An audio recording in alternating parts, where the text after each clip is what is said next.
Have in your packet a copy of the minutes from the April meeting of this board.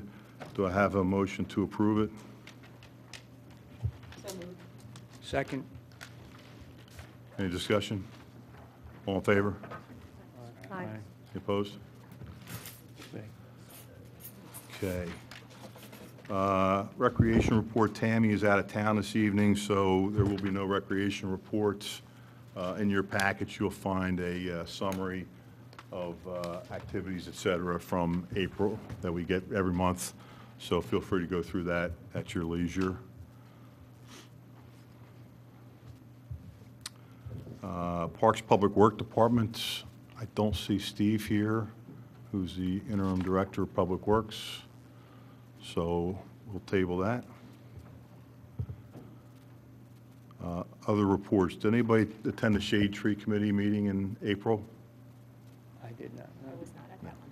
Okay, all right. John, good evening, or Jake, any report from the Board of Commissioners? I don't have anything to report. John, do you? Well, both items that I think we'll have discussion about tonight between the rest facility and also about the Willows, we'll be very interested in hearing from the Parks Board on. Okay. Thank you. Any other reports or that I missed you can think of? Okay. Well, then let's move into new business. First item on the agenda is a ban on smoking in township parks, which has been discussed by Commissioner Abel, and I'd like to invite him up to give us some background on, or not invite him up, he can do it right there, I'm sorry. Give us some background on what his objective is with regard to that, and what other groups are involved in trying to decide how and when to make recommendations to the board, if any. Sure, appreciate that. And first, I want to thank the board for holding this discussion tonight, as well as the Board of Health for their meeting in April, and I think they're going to talk about it again in May. I watched the meeting a couple times, and they really took a lot of time and effort to research the issue and had a great dialogue. Talked about issues that I really didn't consider when I first brought this forward.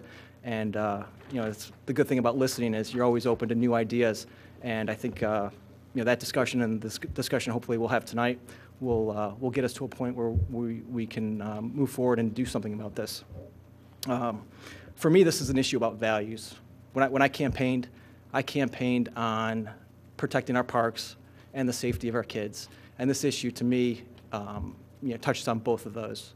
When I go to the park with my 4 boys, I'm expecting to see, you know, beautiful open land, kids playing on the fields. But what I've come to see a couple times when we go down to the park is parents sitting at the picnic table smoking, people on the tennis courts smoking cigars, and that just isn't the ideal situation. It's not why we moved to the area, and I'm hearing from residents, it's not what they want to see at the parks either. So when I did a little bit of research, one of the things that I've come across is there's a program through the state of Pennsylvania that's called the Young Lungs at Play. And you know, I don't know if you've seen this. Here's a picture of the sign that you may see around. There's 37 municipalities and entities like the YMCA in Delaware County that participate in this program. There's 50 more in Chester County. So this isn't a new idea. We're actually a little bit behind in this regard, but this is a program that's going on throughout the state of Pennsylvania. If you want to look at some of the counties that are participating, let me see if I can scroll down.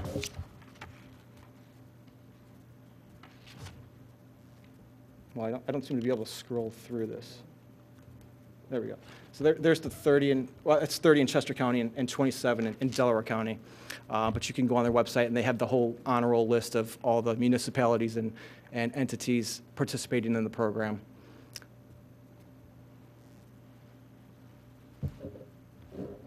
So that's, I mean, that's what really brought it forward. I've seen it myself. I've had emails and calls from residents who have talked about things that they've seen, particularly here at the skate park, and that they've been reluctant to allow their kids to come back and use the skate park because of the smoking that goes on there. And I think we just have You know, one of the reasons why I ran to be on the Board of Commissioners is I think we have a responsibility for the safety and welfare of the citizens, and I think this is one way we can make an impact. Okay, thank you.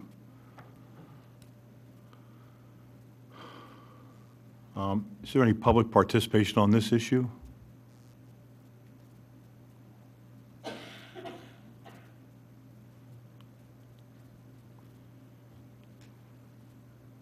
Tony, I live in the 7th Ward. With all due respect to Commissioner Abel and all the other commissioners who have gone over this, granted, tobacco smoke, secondhand smoke is very dangerous for individuals, let alone children. However, I would like to remind everybody that when we have all the development that we have in Radnor Township, that is equally and actually more dangerous because we're constantly breathing that every single day. It's going into our lungs, going through our bodies. It's problematic when people on your street have cancer, have Parkinson's disease, all related to these kind of air quality issues or lack of air quality issues. So I think, to protect our children is great. However, I see hypocrisy when we don't do likewise, when we permit all this ongoing development every single day, and we have gridlock on King of Prussia Road, gridlock on Lancaster, and all the homes far and wide are affected by this. So do your due diligence and please listen because, I don't smoke. Nobody in my family smokes because we understand, we get it. However, how many people smoke at the parks? How long do they smoke at the parks? Compare this to all the other air pollution that you're breathing every single day. Thank you. Thank you very much.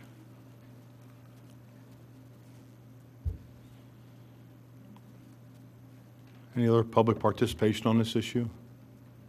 Mr. Chairman, Good evening, Bob. Chris. The administration's in full support of this, given that a lot of the staff being out in the parks, we see this a lot, and this has become more and more of an issue. I know the other day there was a concern that people were actually smoking while they were playing tennis, which I know that's a trick in itself, actually, to be able to do both. So I know it's a skill for that, but also, it's something that's growing more and more of an issue, especially around kids. So the administration is fully supportive of this. I have one question for both of you, and then we'll open up the discussion on our board. I did speak with Tammy about this issue, and she said she's only probably received 2 or 3 complaints from the community over the last 15 years with regard to an issue of smoking in the park. So I just didn't know if you had any comment on that. We received one just, I think it was 2 days ago. So it's interesting that someone regarding that. But I know for myself, I'm not sure if people would actually call it in, but I know by going through some of the parks, you can see that, and I know you can smell it around there, so. Right. Okay. And I've had 2 in the last month. So, maybe people don't call just to Right. report it. I don't know. I'm hard to speak for that. But here's another picture that I'd like to show. And this is a sign that we have at Philippone Park. These are all the things that the Board of Commissioners has prohibited on the tennis courts. So you can't ride bicycles, you can't rollerblade, hockey, skateboard. You can read through the list. And then at the bottom, violators subject to prosecution. So if we're going to prohibit bicycles and hockey, let's actually do something that benefits the residents and look at banning smoking. Thank you. Does anybody on this board have, I'm sorry, you have public comment? Sarah? Sarah Pilling, Garrett Avenue. It's in respect to this sign. I was in South Camden, New Jersey last weekend, and there was a wonderful sign at the park. We ask you to respect no smoking in our parks. It's very low key, was no prosecution, because who's going to enforce this? It was just a very respectful sign, and I couldn't see anybody in the park smoking. That's my comment. Thank you, Sarah. Well, I had a question about enforcing. You know, does the township have an idea about how you would enforce that ordinance? It would go to the same issue as enforcing people driving through stop signs or through red lights. If we get a phone call on that, we would do the enforcements the same as these types of items that are here. So basically on a response type situation or scenario, so it would be posted on that. Goes back to like what Sarah's saying with those kind of signs. I mean, you know, you'd ask people to do that, but if there's some enforcement action, that's not going to be the top priority of the township, is to actually have an officer standing at the park waiting for someone to light up. But it would be something, if it's problematic, we would enforce those types of items. Yeah, and I agree with Bob, and I agree with what Sarah said. If you have a sign, I hope that's enough for people to respect the sign and you know, follow the township, you know, what the township has passed down. I think Young Lungs at Play is, I think enough is said there that people should realize we shouldn't be smoking here. If we want to smoke, go somewhere where it's allowed.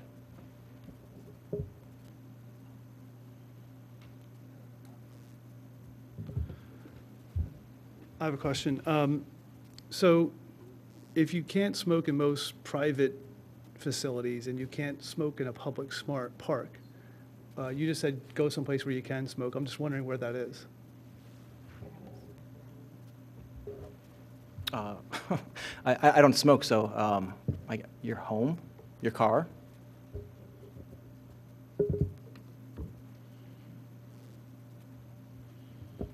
Have we considered setting up remote parts of the parks that are not that well used and say that these are places where people can smoke?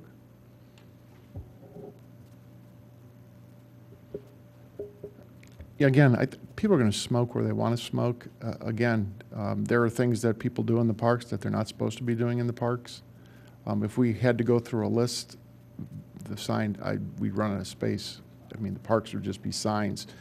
I think it's mostly a deterrent, really, in and around most of the athletic fields, is really where you have a concentration of kids. And you know, Jake, I won't speak for you, but I think the intent was around kids. Where you have these types of gatherings, that's primarily the intent. Our hope would be that you know, some of the other areas where you have the ability of walking through the woods trails and areas of dry times, that people would not be smoking at those particular times. I know up at the FedEx store on Lancaster the other day, someone had a cigarette, threw it out, and all of a sudden I'm sitting at the store and I see smoke coming out of the mulch, and it lights on fire. It's from someone throwing a cigarette out the window into the mulch. So again, our hope would be that, you know, by seeing the signs, the enforcement people would get the idea not to smoke in those particular areas. Is it going to be something that we're going to hit extremely hard on this? If it's a problematic area, our hope is that people will comply with this. But again, people are going to walk on the trails, people are going to walk in the streets. You're going to have people in areas where they will walk away from kids and probably smoke. The issue, I know vaping is a big issue and a concern with that too. So, you know, I don't think we're going to try to encapsulate every single thing, but our hope would be is stay away from kids or people who are affected by smoke, that it's not right in their face. I think if we went the route of participating in the Young Lungs at Play program, that would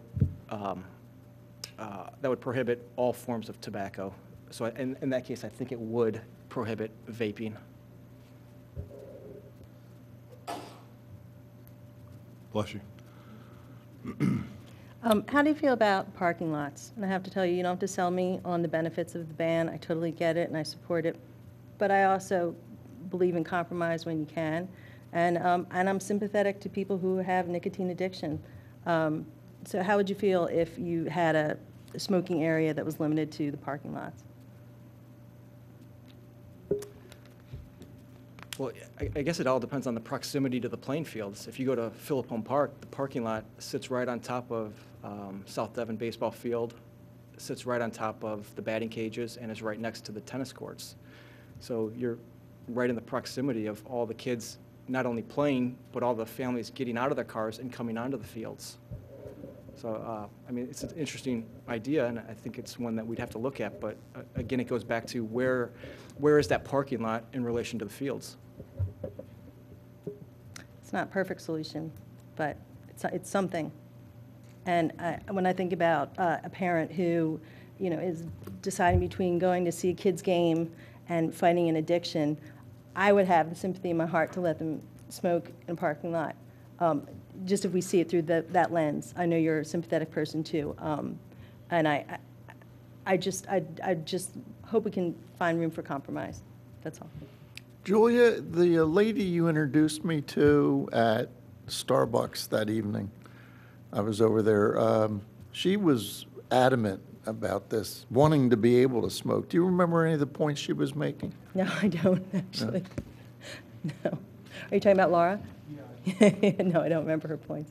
And she's a smoker.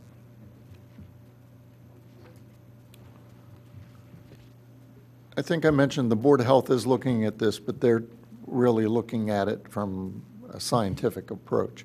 Whereas the discussion we're having here, to me, is really about a values approach. What do we think is important to our community? I'm sure you know that Mainline Health, for example, they're smoke-free, the campuses and everything. When you go on Old Lancaster up by Aqua, the people that smoke there have to go all the way out to Old Lancaster. They're not allowed to smoke in the parking lots. So again, we're asking you, I think, to help us on the community values aspect and asking the Board of Health, is there scientific evidence that we should prohibit smoking? And they're looking at like North Wayne Avenue also because of the outside dining. Commissioner Abel, that list you put up there of all the various townships and counties within Delaware County, Chester County, are we to understand that every park and every building on that list from each of those townships forbids smoking, or they participate selectively for certain parks, or you don't know the answer to that? I don't know the answer to that. Looking at some articles that have been written over the past couple years, some townships have looked at just selective parks. But I don't know as far as the list that's included on the program's website. Thank you. And Bob, currently, are all township-owned buildings smoke-free? They are.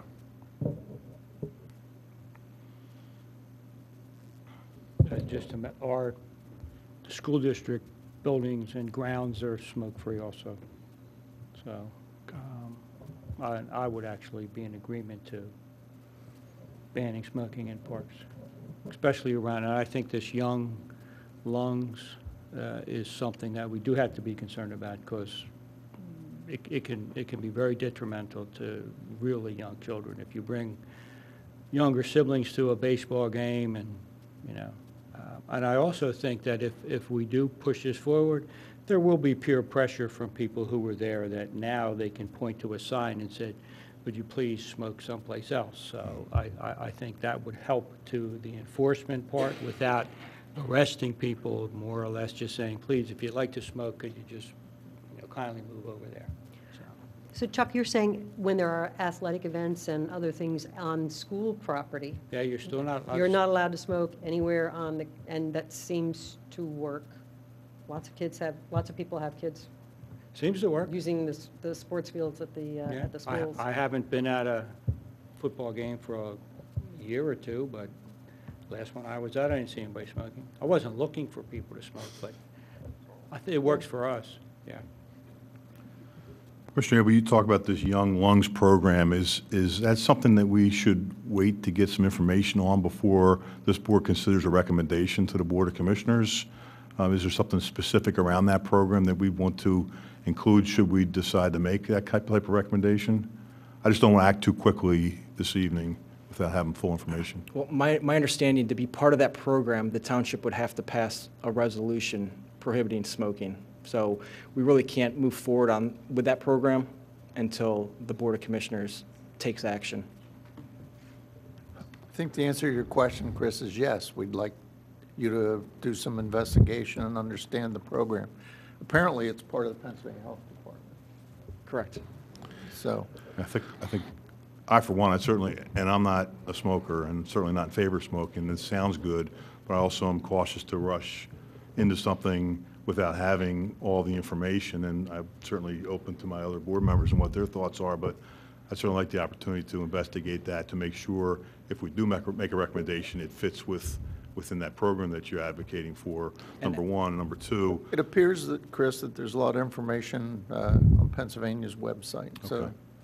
by all means, take your time. yeah, number two, I think I would like to also give a chance, since we've had this conversation once, in case there are smokers out there, they may hear about this and have an opportunity to come to a meeting that we have as well before we make a recommendation. But, you know, I'm certainly open to what my board members think. And Mr. Chairman, I did make contact with the office today, the Young Lungs at Play, and they have a regional director who is supposed to be getting in contact with me.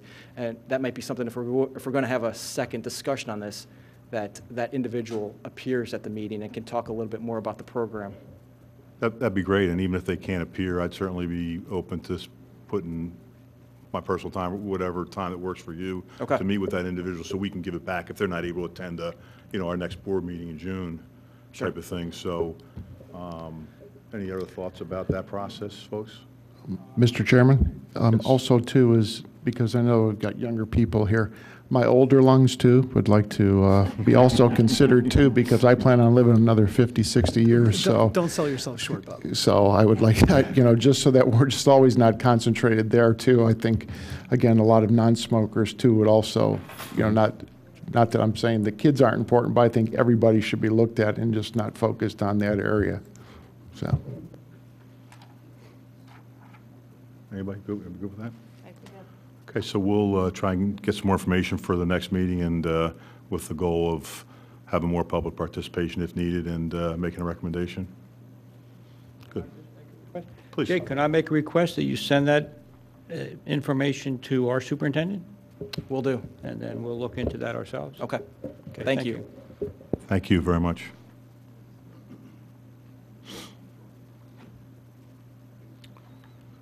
Okay, next on our new business agenda is a Willows Park Preserve presentation. Just for quick background for this board, I believe at the Board of Commissioner meeting on May 7th, and first reading or an ordinance recommendation, I don't know the exact legal terms of it, was passed authorizing advertising of a lease agreement between the Township and the Willows Park Preserve with regard to the property at the Willows.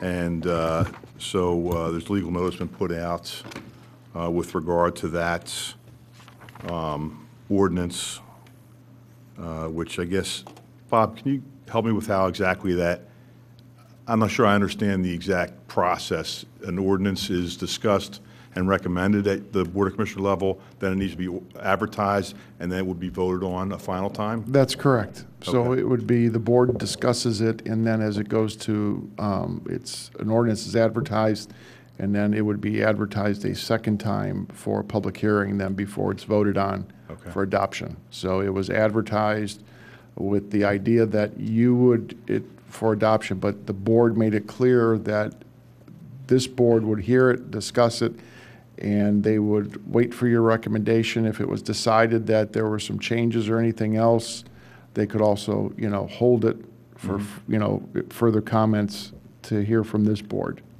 Okay, so for the benefit of all of you, the Board of Commissioners is down the road a bit with this group with regard to Elisa with Willows, and we've asked them to come before us tonight to make a presentation and give us a little background on who they are, what their objectives are, and where they are in their process.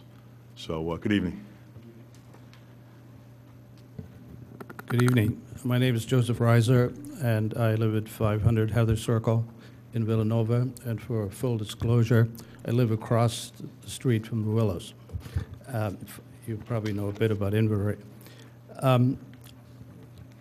My role tonight here, however, is to represent Willows Park Reserve, where I'm currently the chairman of the board.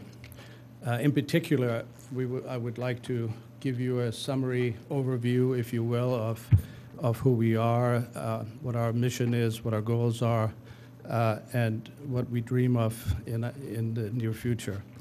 And since I've never had a chance to present this here to this group, to this board, I certainly appreciate the opportunity to enlighten, hopefully, a number of you as well.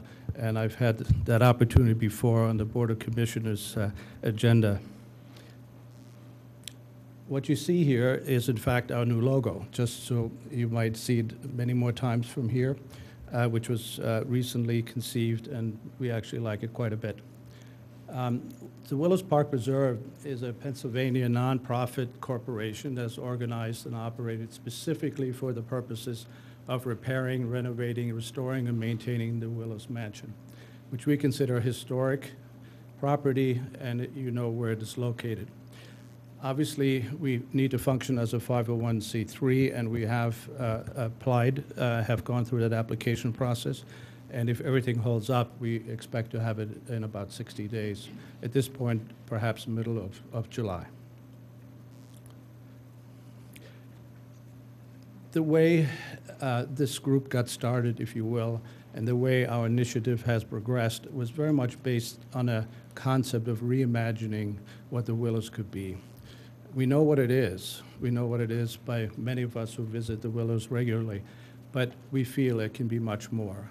So we'd like to have as in part of our tagline as the Willows Reimagined.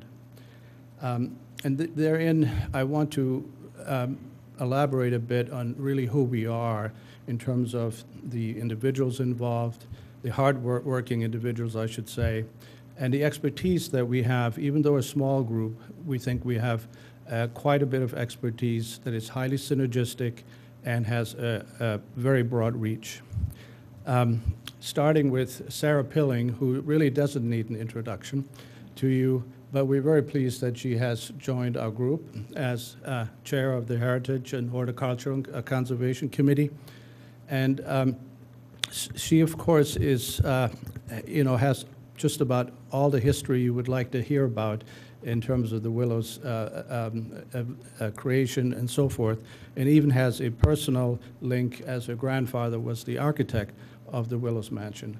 So she is a highly important person in our group, and in addition, she does often give us an orientation if our moral compass is a bit off path. So we appreciate her input quite a bit. Tish Long is our president, and Tish has over 30 years' experience in event planning of small and large events with large corporate entities such as PNC, as well as large events such as the flower show, and I believe she was even involved in a prior Pope's visit and arranging all of the floral arrangements for his visit. So a lot of experience in event planning at all levels. Denise Dayton is our treasurer, and she certainly keeps our books very close and very accurate. And when she is not with us in her day job, she does the same thing in a very well-known local company where she manages all of the finances, and you could probably guess by her last name who that company might be. Ted Pollard is also well known to the Willows. He was part of the cottage refurbishing, as well as other initiatives at the Willows. And he is very integral in some of our historic initiatives in terms of grant application and so forth. And by the way, he's also a Wharton graduate. John Faust, who is a member at large, is our very important and very gracious donor, who was the source of the $1 million donation that you probably have heard about.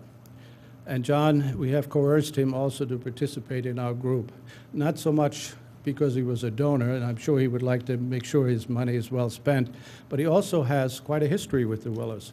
John tells me he's been going to the Willows for 22 years, almost on a daily basis. He knows everything about the grounds of the Willows, and he knows a lot about the mansion. And on top of that, he's an expert photographer, and some of the pictures you see here actually came from his collection. So we're very happy to have him as an important addition. Myself, I've been in the corporate world for 38 years, 8 companies or so, public and private, large and small, on the many boards, and for relevance here, perhaps, I've been on 4 nonprofits, either as president or board member, and 2 of those were statewide nonprofits of substantial size. So I think I've had a perspective of the nonprofit world, which I highly respect. This group is, without question, working tirelessly and probably has logged more than 2,000 hours of volunteer work by now. We stopped counting, actually. However, as talented as we may be as a group, we can't do it by ourselves, so we need important professional support. And we've listed 3 of the most existing one and also very relevant organization. The first is a legal company, Cheshire Law Group, who we obviously need to file our 501(c) and has given us a lot of guidance in terms of our requirements and our restrictions from a 501(c). Warren Claytor also doesn't need an introduction. He's a well-known architect of high esteem with an office here in Wayne, and we're extremely fortunate that he was willing to take on this project. And the last person, Barbara Gall-Sheehan, who couldn't be here today, of Madison Gall. But I would encourage you to look at the website of madisongall.com, and you will be impressed as to the capability of that group in terms of the elements and functions that we require to be successful. She's an advisor to the board. She's a focal point for our fundraising strategy. She is guiding us on marketing and outreach initiatives, among many others. And she's become almost a member of our group in that regard, although, yes, she is a paid member and she has a company, to be sure. So with this group in place, I believe we have a strong start, a strong core foundation, and we are now looking forward to build upon this group, in particular from the board perspective. You see 5 board members here. We expect to be 11, hopefully within a year. Our mission from the beginning continues to be the same: public land for public use. We made that case, and I particularly represented a group that was very much supportive of this perspective before, and we continue to think and act along the lines of this mission statement. The restoration and the reimagining of the mansion, certainly to enhance public use and enjoyment, is a key part of that. We also believe it will enhance the quality of life at Radnor by many of the residents that visit there regularly. And we can establish a historical element, horticultural and environmental community programs that should enrich the activities at the Willows. Importantly, we're in the process of establishing Willows as a level 1 arboretum, just like Chanticleer. And hopefully in the future, it will be a level 2 as well. And I must admit, I've learned a bit about what an arboretum is by starting to ask the question, what's an arboretum? There are other people in our group who are expert at this, by the way, so I can easily ask such limiting questions. However, this has a lot to do with the trees that are on the willows and how special they are. And they can be tagged, can be labeled, they should be maintained, and they become part of a historic designation. And that inherently has ramifications. And I listed 4 of them here, including the fact that it inherently protects a very large property because of its historical designation. And there are, by the way, 47 acres, which I also didn't know initially. We think it can serve as an educational initiative. As you see here, with nature walks, we will provide maps. And importantly, these activities will be handicapped accessible, which is also an important part. We also have future plans to expand that, as I mentioned, and there's another threshold to be realized, which is a level 2. So we look forward to those activities. We also have the opportunity to apply for grants on that basis, which will, you know, being in the corporate world, and having dealt with many equities and so forth, it's nothing like non-dilutive cash. So we're going to look forward to having such support. Now, the mansion, as we had envisioned it, is a gathering place, everyday gathering place for year-round programming, festival, and events, far beyond what currently is being done. And I think what is already being done is very helpful, very interesting. And I should make a clear point that while we have formed this team with this expertise and this vision, we fully appreciate and expect that we will be working very closely with another team, which is called the Radnor Township team. We've already had extensive interactions in that regard. They have been very helpful, not only in terms of the lease evolution, in terms of giving us the reality of what it means to consider renovating a building in terms of labor aspects and so forth. And we really have very much appreciated that interaction. And it's, I think, already has started. And we've gotten great feedback, and we expect to be a comprehensive team going forward that has ongoing interactions, but also communication. So I expect that the Radnor team will have, to a certain extent, a link, a representation to our team, whether it's a board observer status or what it might be. I think that's to be defined by the board. But I think this is a must, and vice versa, that we also can be a liaison or perhaps an indirect participant even to your activities here as you continually to oversee the parks and recreation activities. Some of the thoughts that we had, that our creative team has in mind, is depicted here as an example, but these are actual events that we would be thinking about a bit nicely displayed from other events and photography, but I think it is representative of what we are thinking about. So opening every day to the public. I already spoke about the level 1 Arboretum. We expect to have certain performance events occurring there, obviously at a smaller level, but if we achieve our restoration of the front of the mansion, there's a beautiful area which can be, in fact, the locus of a small orchestra even, and things like that. Visual arts, we have a lot of people in our area who are painting black cows, which I happen to like a lot, and I have some pictures in my home. I hope they start to paint the willows more. In fact, we just arranged to an artist club that comes every year to our region to go to the willows for a day, and they're going to do it. So we'll see what comes from that. But there are many other opportunities, as you can see here.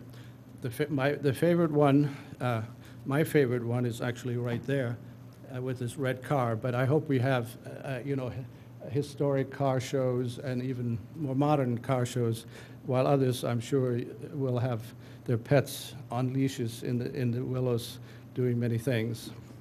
There are learning events. I'm sure there are many possibilities there, but also larger events such as a Willows Fest, or a Thanks Festival, etc. Even movies that can be held there. So those are some ideas that we, however, are quite serious about.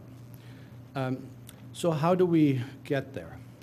It's been a long process. I don't have to tell most of you here, probably have been at this much longer than I have. This Willows discussion probably started somewhere around 2012 or so, I heard, maybe even before that. It's been a long road, but I feel very strongly that and during that long road, it is very informative to see that the Willows topic never really died. It resurfaced in different ways, and some were better than others. I think we finally, I'm here to tell you, we believe we have the best solution for everyone, not just at any particular group. So in that regard, we need the lease completed and signed. I'm pleased to report there's been a lot of work done on this, a lot of help with John Rice and others, and we have a final, I hope very final, draft in play. That should be, that has been reviewed by the Board of Commissioners before at various stages in various ways and by different commissioners, some of whom are no longer here. But we expect that on May 14th it will be on the agenda, Bob, I hope, and that the Board of Commissioners can take a final vote on this important document. Once executed, we already have initial plans to start to do some things immediately before construction will hold. But in terms of fundraising, of course, we cannot do that formally until our 501(c) is in fact approved. Our approach it's been a two-pronged approach, and I think it's important to understand that. The mansion plan is our main approach, which is the subject of the $2.8 million that has been discussed with the board and incorporates the $1 million of our donor. This is targeted entirely to the mansion and to renovate and transform the mansion in a usable and certainly safe and viable entity. And you might be pleased to hear we even have, according to your latter topic, we have 2 public restrooms that are in the mansion that will be open during the day and accessible to the public. If everything holds up, we will start construction in the first quarter of 2019 and open in 2020, the mansion part. The second part of the two-pronged strategy is what we call the expansion plan. The expansion plan considers certain elements of the surrounding of the mansion that we want to enhance in a way that can't be covered under the $2.8 million.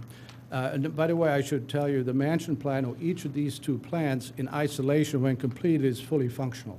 It's not partially functional, it's not 80% or 90%.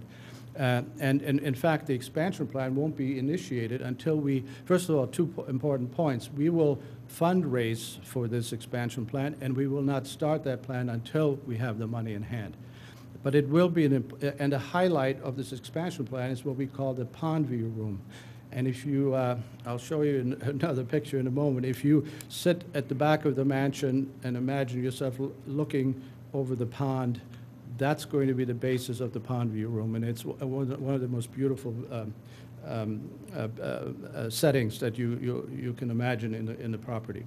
It's approximately a 2,000 square feet addition, and we look forward to addressing this from fundraising along the way, but not from an implementation at the time that the mansion plan is in fact completed. Here's an aerial map of what I'm talking about. So you can see the outline of what our lease, if you will, encompasses. And the expansion plan, it would be here. This is it would be this property, this part of the property here, that including with this patio area, that would be reconstructed in a very focal kind of way as being the highlight, if you will, of the mansion and the outdoor activity, and the pond is over here. So this is for that reason we call it the pond view room. And I think this will be a very exciting addition once we get to the expansion plan. Now, one point not to forget is the fact that while we, of course, want to restore the mansion to enhance not only the beauty and the flow of the interior and exterior spaces, we also want to maintain the historic component. And I really want to emphasize this because this is critical to the thinking and to the mission that we always had envisioned. You can fix the mansion to any extent you wish, but if it doesn't have not only the attractive elements to it, but also the historic element, I think we would probably not have all the opportunity in front of us. So this is an integrative component of our plan.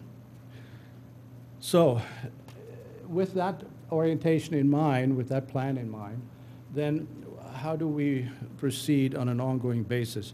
So our thought here was not just to be a one-off initiative, a one-off program, a one-off raise, a one-off funding event, and then here it is.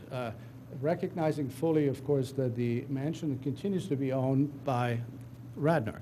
And so the thought here is, our whole goal here is to establish sustainability. And that means, for our perspective, to achieve self-sufficiency, financially speaking. So therefore, that this isn't one step and you leave. It's an expansion plan, if you will, and in the future, it can even be enhancement of walking paths. It can be Arboretum level 2. It can be somewhere. I'm sure the cottage needs to be addressed because it is not in very good shape. So we achieve this then by generating revenue. And the revenue comes from a capital campaign, if you will, and then hopefully an endowment. We have lots of ideas on that front. And rental fees of events that, by definition, in our negotiation with the township, with the Board of Commissioners, need to be low-impact events. So this is not a wedding site that has a wedding every week for 52 weeks of the year. It will have limited, it has weddings, it can have weddings, but it would be limited. That is clearly not a highlight of what we anticipate. The low impact means smaller groups, if at all possible. We have limitation on the size of the group to 125 by any major event, for example. But we expect most of the activities to be truly reflective of low impact events. And of course, we will seek partnerships of different types. So this is a pie chart to give you a perspective of how this kind of divides among the different revenue sources, from private events, mission-related events, donors, corporate sponsorship, tickets, and foundations. We put an approximate percentage to this pie chart that gives you a sense of how we bias these or expect to achieve revenues. This is obviously a work in progress. I can't predict exactly will be the outcome, but the concept will be implemented in the different components as you see here.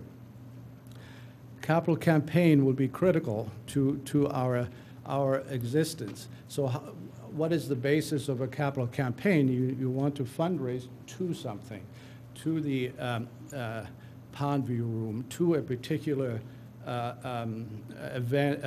event, but really in this case, really to particular aspects of the mansion, such as enhancing the wishing well courtyard, the fountain wall plaza, even repaving needs, landscape design, and of course the expansion plan, which we expect to be, of a significant financial dimension.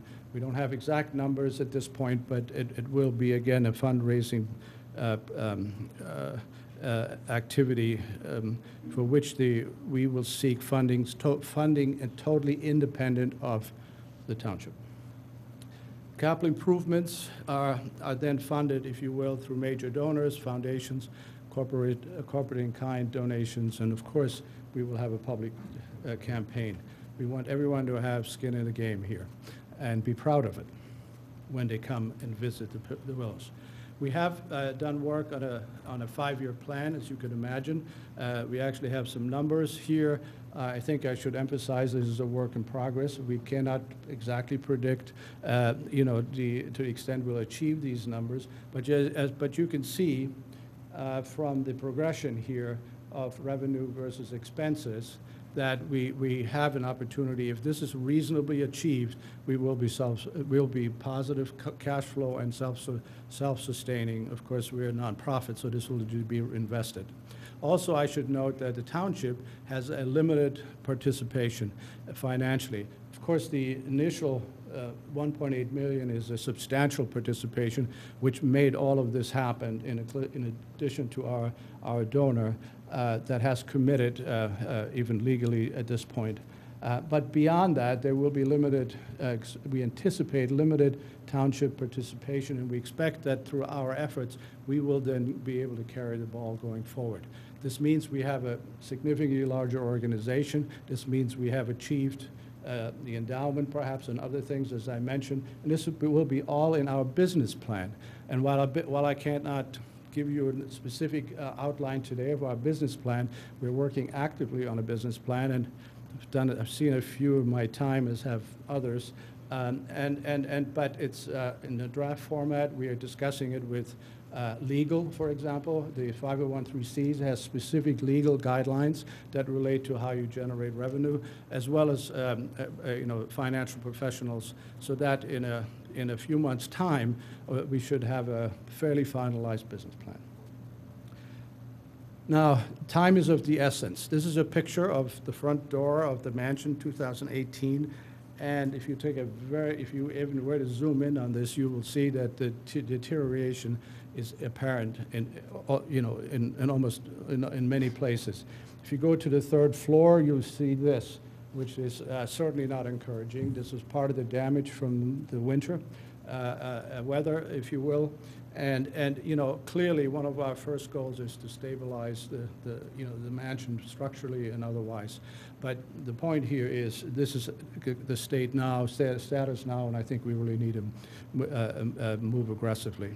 So what are our next steps? In summary, top of our list, very clearly, the lease, of course, needs to be executed, needs to be signed. Otherwise, there's no initiative and likely no Willows Park Reserve. And I think we've gone fairly far down the road. It's been a very, I think, detailed process. I think it's been a lot of back and forth, but I think we've reached a very good understanding, at least I hope so, with the Township, the Board of Commissioners, and I think we are in a position now to execute a fair lease.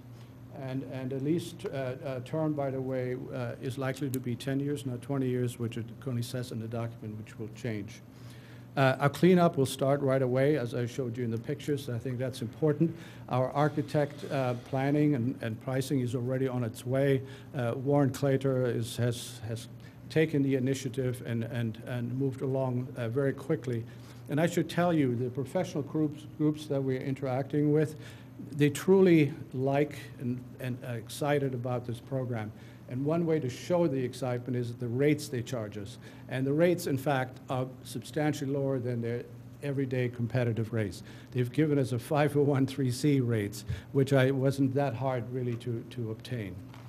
Business plan, I've already mentioned. Fundraising begins as soon as the 501(c)(3) is in place. And we, of course, are planning that process already. By the way, the board, building of the board is an ongoing process. We expect to have a fundraiser perhaps already in September.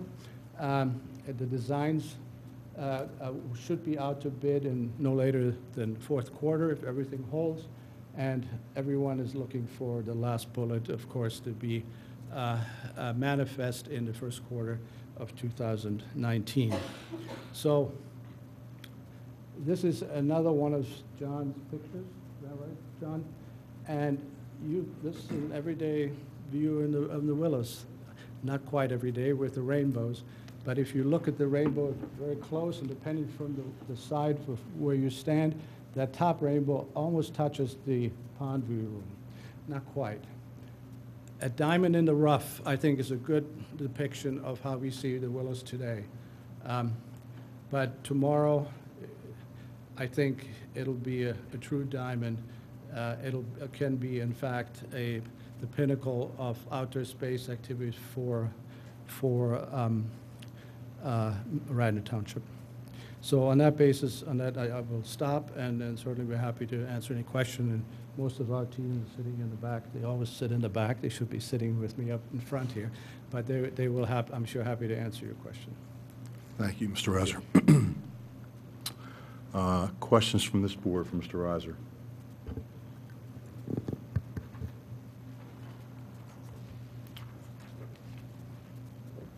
I'll start with a question for you, and thank you for presenting all this information for us. This is not information we've seen or heard about before, so it's nice to understand this a little bit.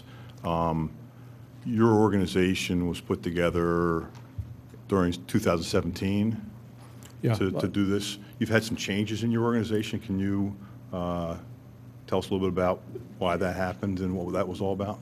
I think in any organization of this type, it was an initial idea of a few people. I mean, it was actually a topic for many of us. I spent many months dealing with the Willows projects that were proposed, and we supported some, opposed others. So I think when you form a group like this, you know, you really, in many times, you don't know all of the aspects. You don't have intimate knowledge, if you will, of the people involved. You get to know each other and so forth. And I think you tend to form ideas, and you form a structure, you form a plan, and then you move along that plan. And I think some individuals are, you know, perhaps better on the front end of things, and some are better at the tail end or in the middle of things. So I think we just we just went through such a process, and we kind of settled out, I think, the group that you see here today.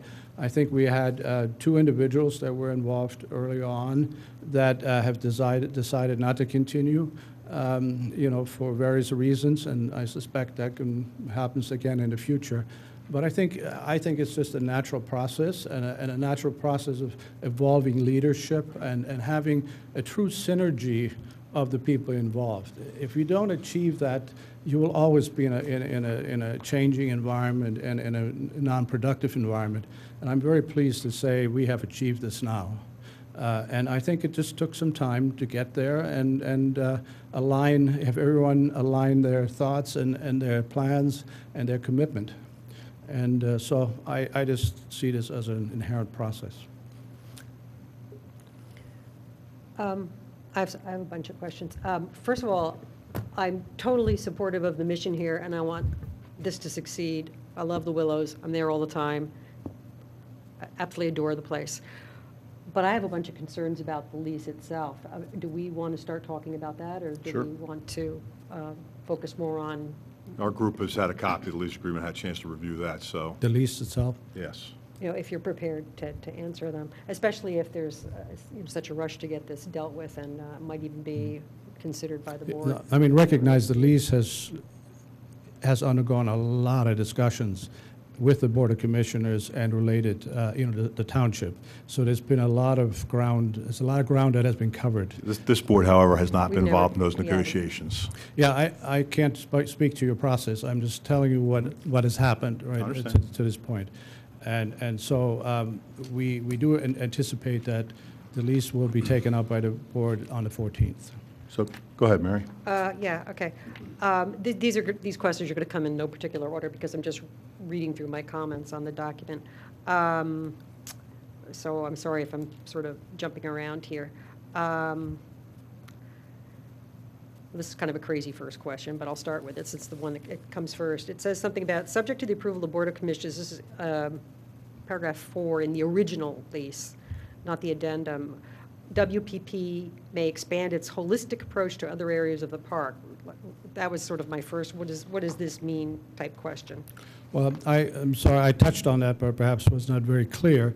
That refers to the long-term plans. Remember, we're talking about sustainability over many years. So the mansion is a very key first step, and the expansion plan, as we talked about.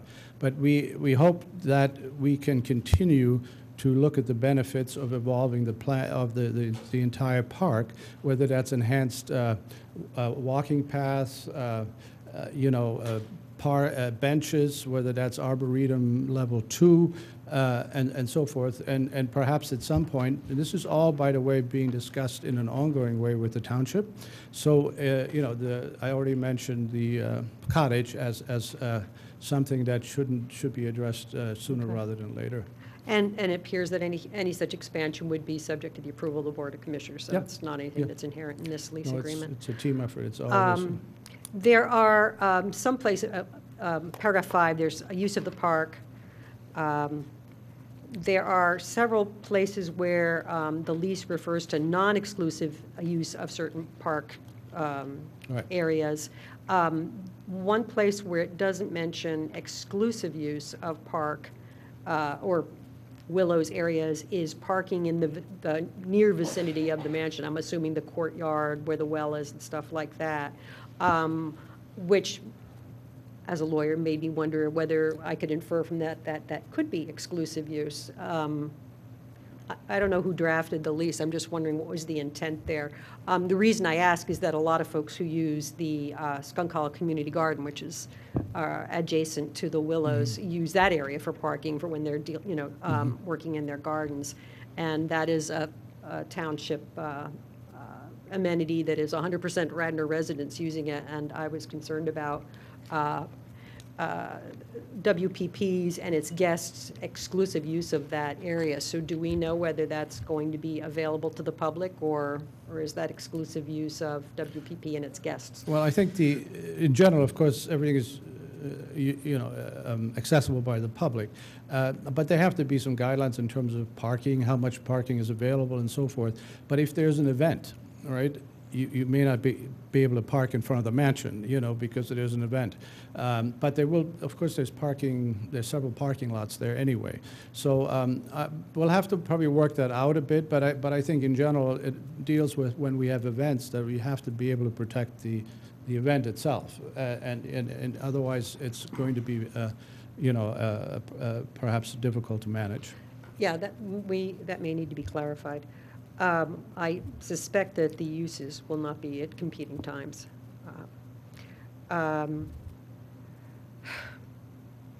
WPP shall be entitled, this is also paragraph 5, to post signs in front of the leased premises in the adjacent parking area and at other permissible locations. But I don't know what those permissible locations are, or where one looks to determine what permissible means. Well, so those are, I'm sure details which we manage with the township, but if there was an event, there was an event over the last 2 days at the Willows. There was a sign at the entrance of the Willows that says, event this way.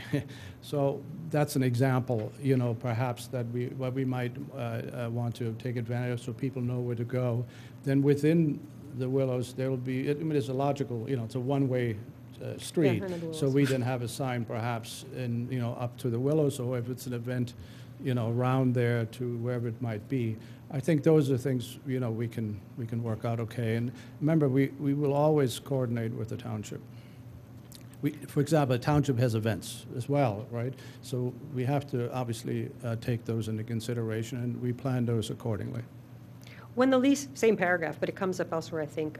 When the lease uses the term guests, WPP's guest, does it, what do they mean guests? Customers or sure. clients or cousins, if we have an event, relatives? If we have an event, anybody that I just needed a half the definition. people could be guests, all right? Okay. So it could be anything related to an event. It could be outside the Radnor, if you will, as well. Okay. But it would probably relate to that. I think So that's the just definition of the covers the term legal guest. legal. Okay. Paragraph 7, utilities and services. After the date when the certificate of occupancy is issued and subject to the WPP being self-sustaining, meaning only if WPP is self-sustaining, WPP will be responsible at its sole cost and expense for all utilities that are furnished or consumed within the leased premises. So if I'm reading that properly, only if WPP succeeds in being self-sustaining will it be responsible for those costs. I don't know if everybody read it that way. Yep. Yep. That's Is correct. that something that we have a problem with, or like? I do. What if WPP doesn't become self-sustaining? Then, according to this lease, WPP would not be responsible for it, and who And would be? who defines what self-sustaining is? Yeah, well, that's a question too. So I was wondering if that was intentional, whether it was an oversight, whether that's a critical term, or whether the township plans to step in if WPP does not become self-sustaining, or how that works.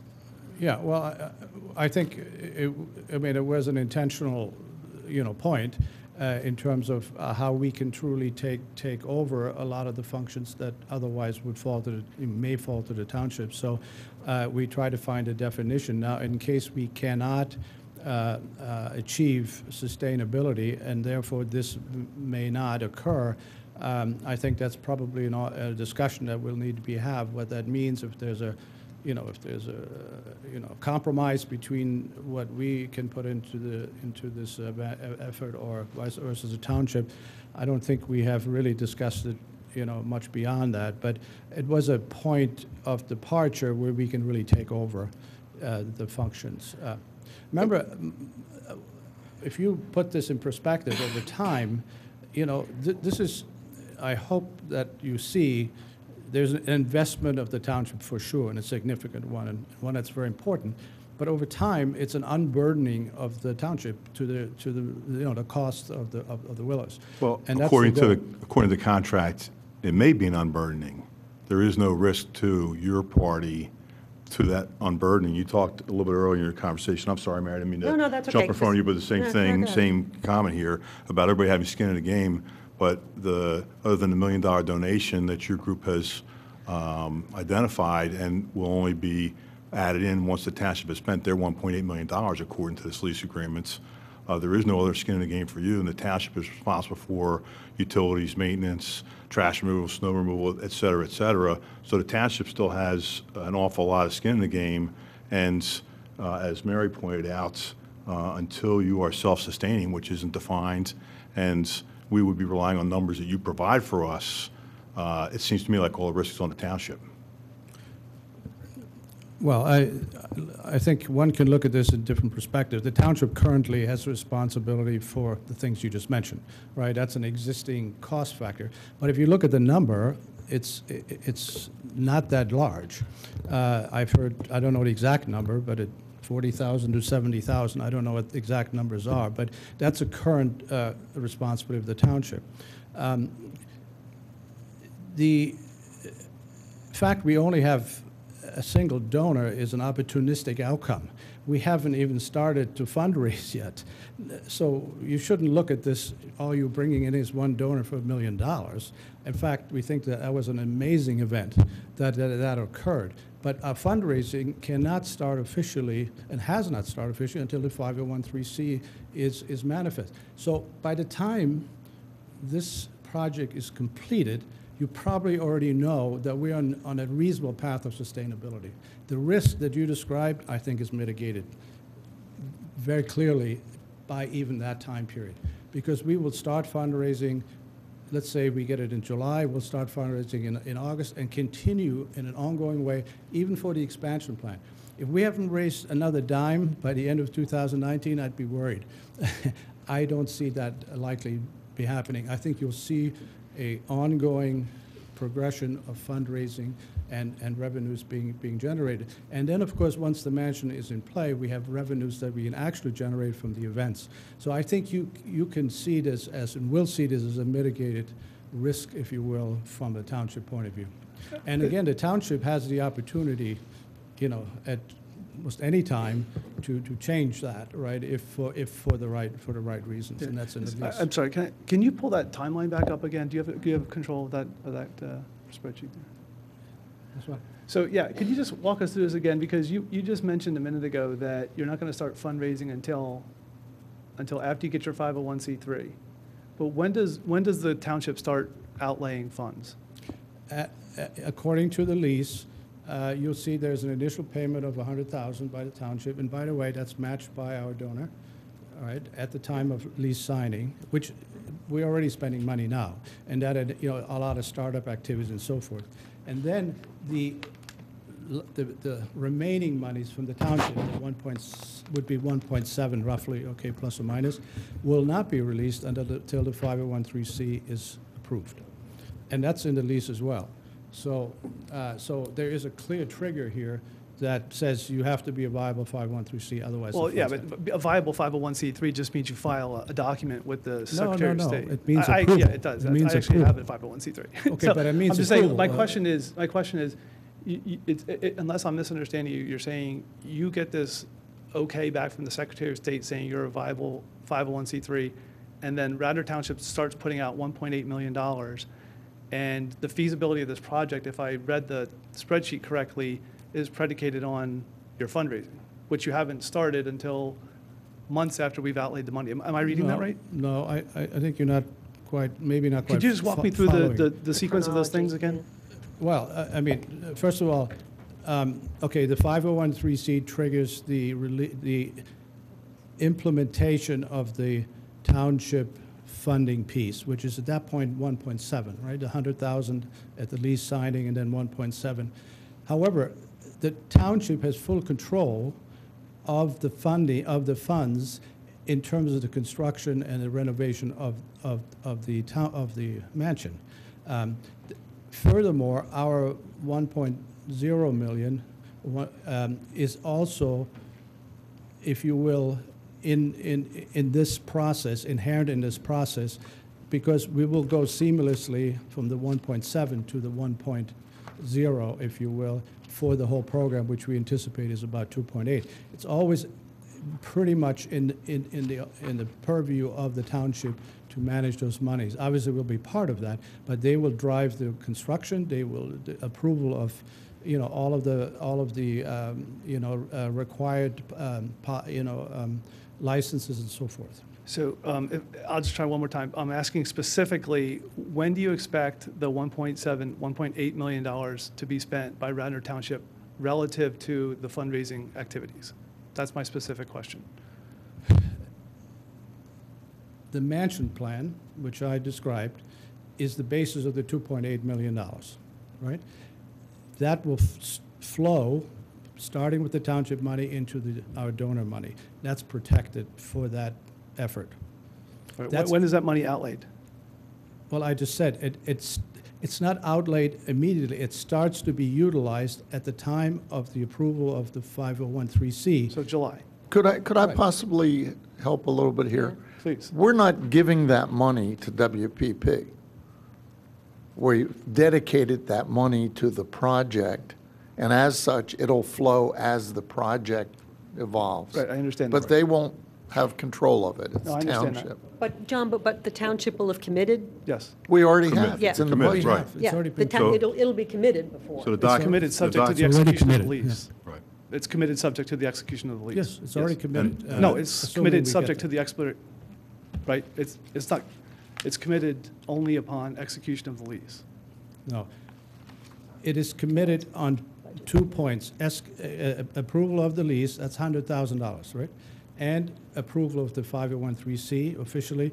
That then puts in play the 1.7 million of the township and the 1 million that we raised already. And that is allocated to the mansion program. Actually, the document says, upon the full and complete expenditure of the township's allocated budget of $1.8 million, the donor will contribute $500,000, then another $500,000. So The next the year. way the document Well, it's just reads, in two. it reads after the township has expended the full $1.8 million. Right, that's the flow of monies, but it's the It's same. a flow, but it's a commitment issue is it's what the we're commitment. getting to here. It's the committed to the same program, and it's managed by the township, as John just indicated. Okay. So that's fairly clear, I think, in our expectation. Can I ask you to bring up that financial projection again? Sorry? The financial projection, the spreadsheet, can you pull that up again?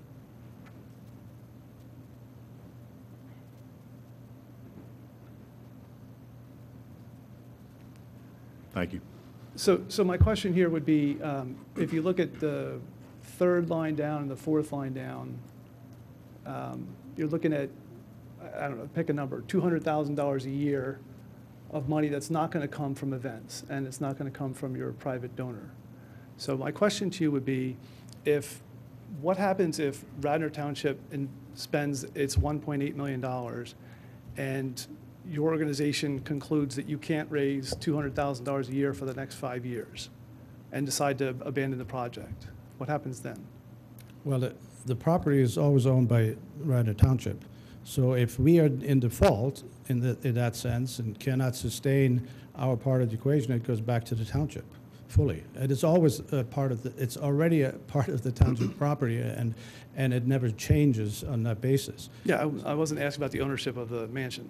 No, but it's inherent. It goes back to, in terms of the activities that we had anticipated, if we cannot generate the resources that define those activities, then we don't exist in that context. But I suspect, first of all, we will have ongoing interaction. There may be a renegotiation of how this process should work between our group and the township. But, there's ample time here to demonstrate that we can do this. I don't see, if we can get this mansion plan in play, I think the risks go way down in terms of the next step and the future steps of maintaining the Willows. Right. I think our point, however, is that you use the word if, and it is if. And the way this lease agreement is drafted, all the risk falls on the township, and there's no risk to your group. So Well, that's maybe where our board is having some concerns about this, the way this agreement is drafted. And you talk about it can be rewritten or renegotiated down the road. Anything can be renegotiated, but you have to live with what you sign. You know, I think I have to put a little bit in perspective. We're bringing $1 million to the table. Is that a risk to you? I don't think so. It's a risk to us, and it's a risk to our credibility, and it's a risk to our donor. This is not minor stuff from a small group that we have, from which we have evolved this. So I think you're looking at it a bit more from the 1.8 clearly is absolutely key to making this happen.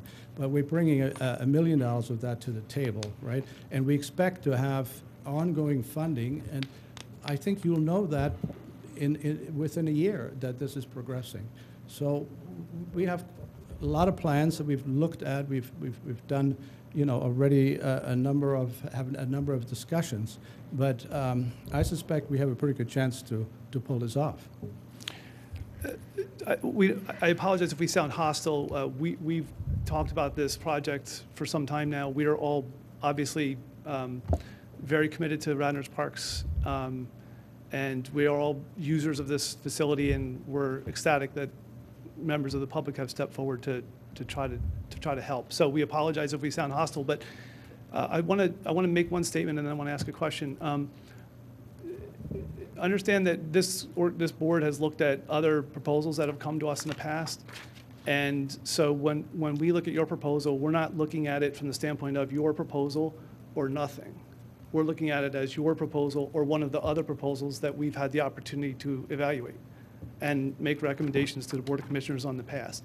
So I just want to make that statement so you understand that when we look at it, we don't look at it like if this falls through, Radnor still pays $40,000 a year to maintain it. We look at it like, how does this proposal compare to the last one that we looked at?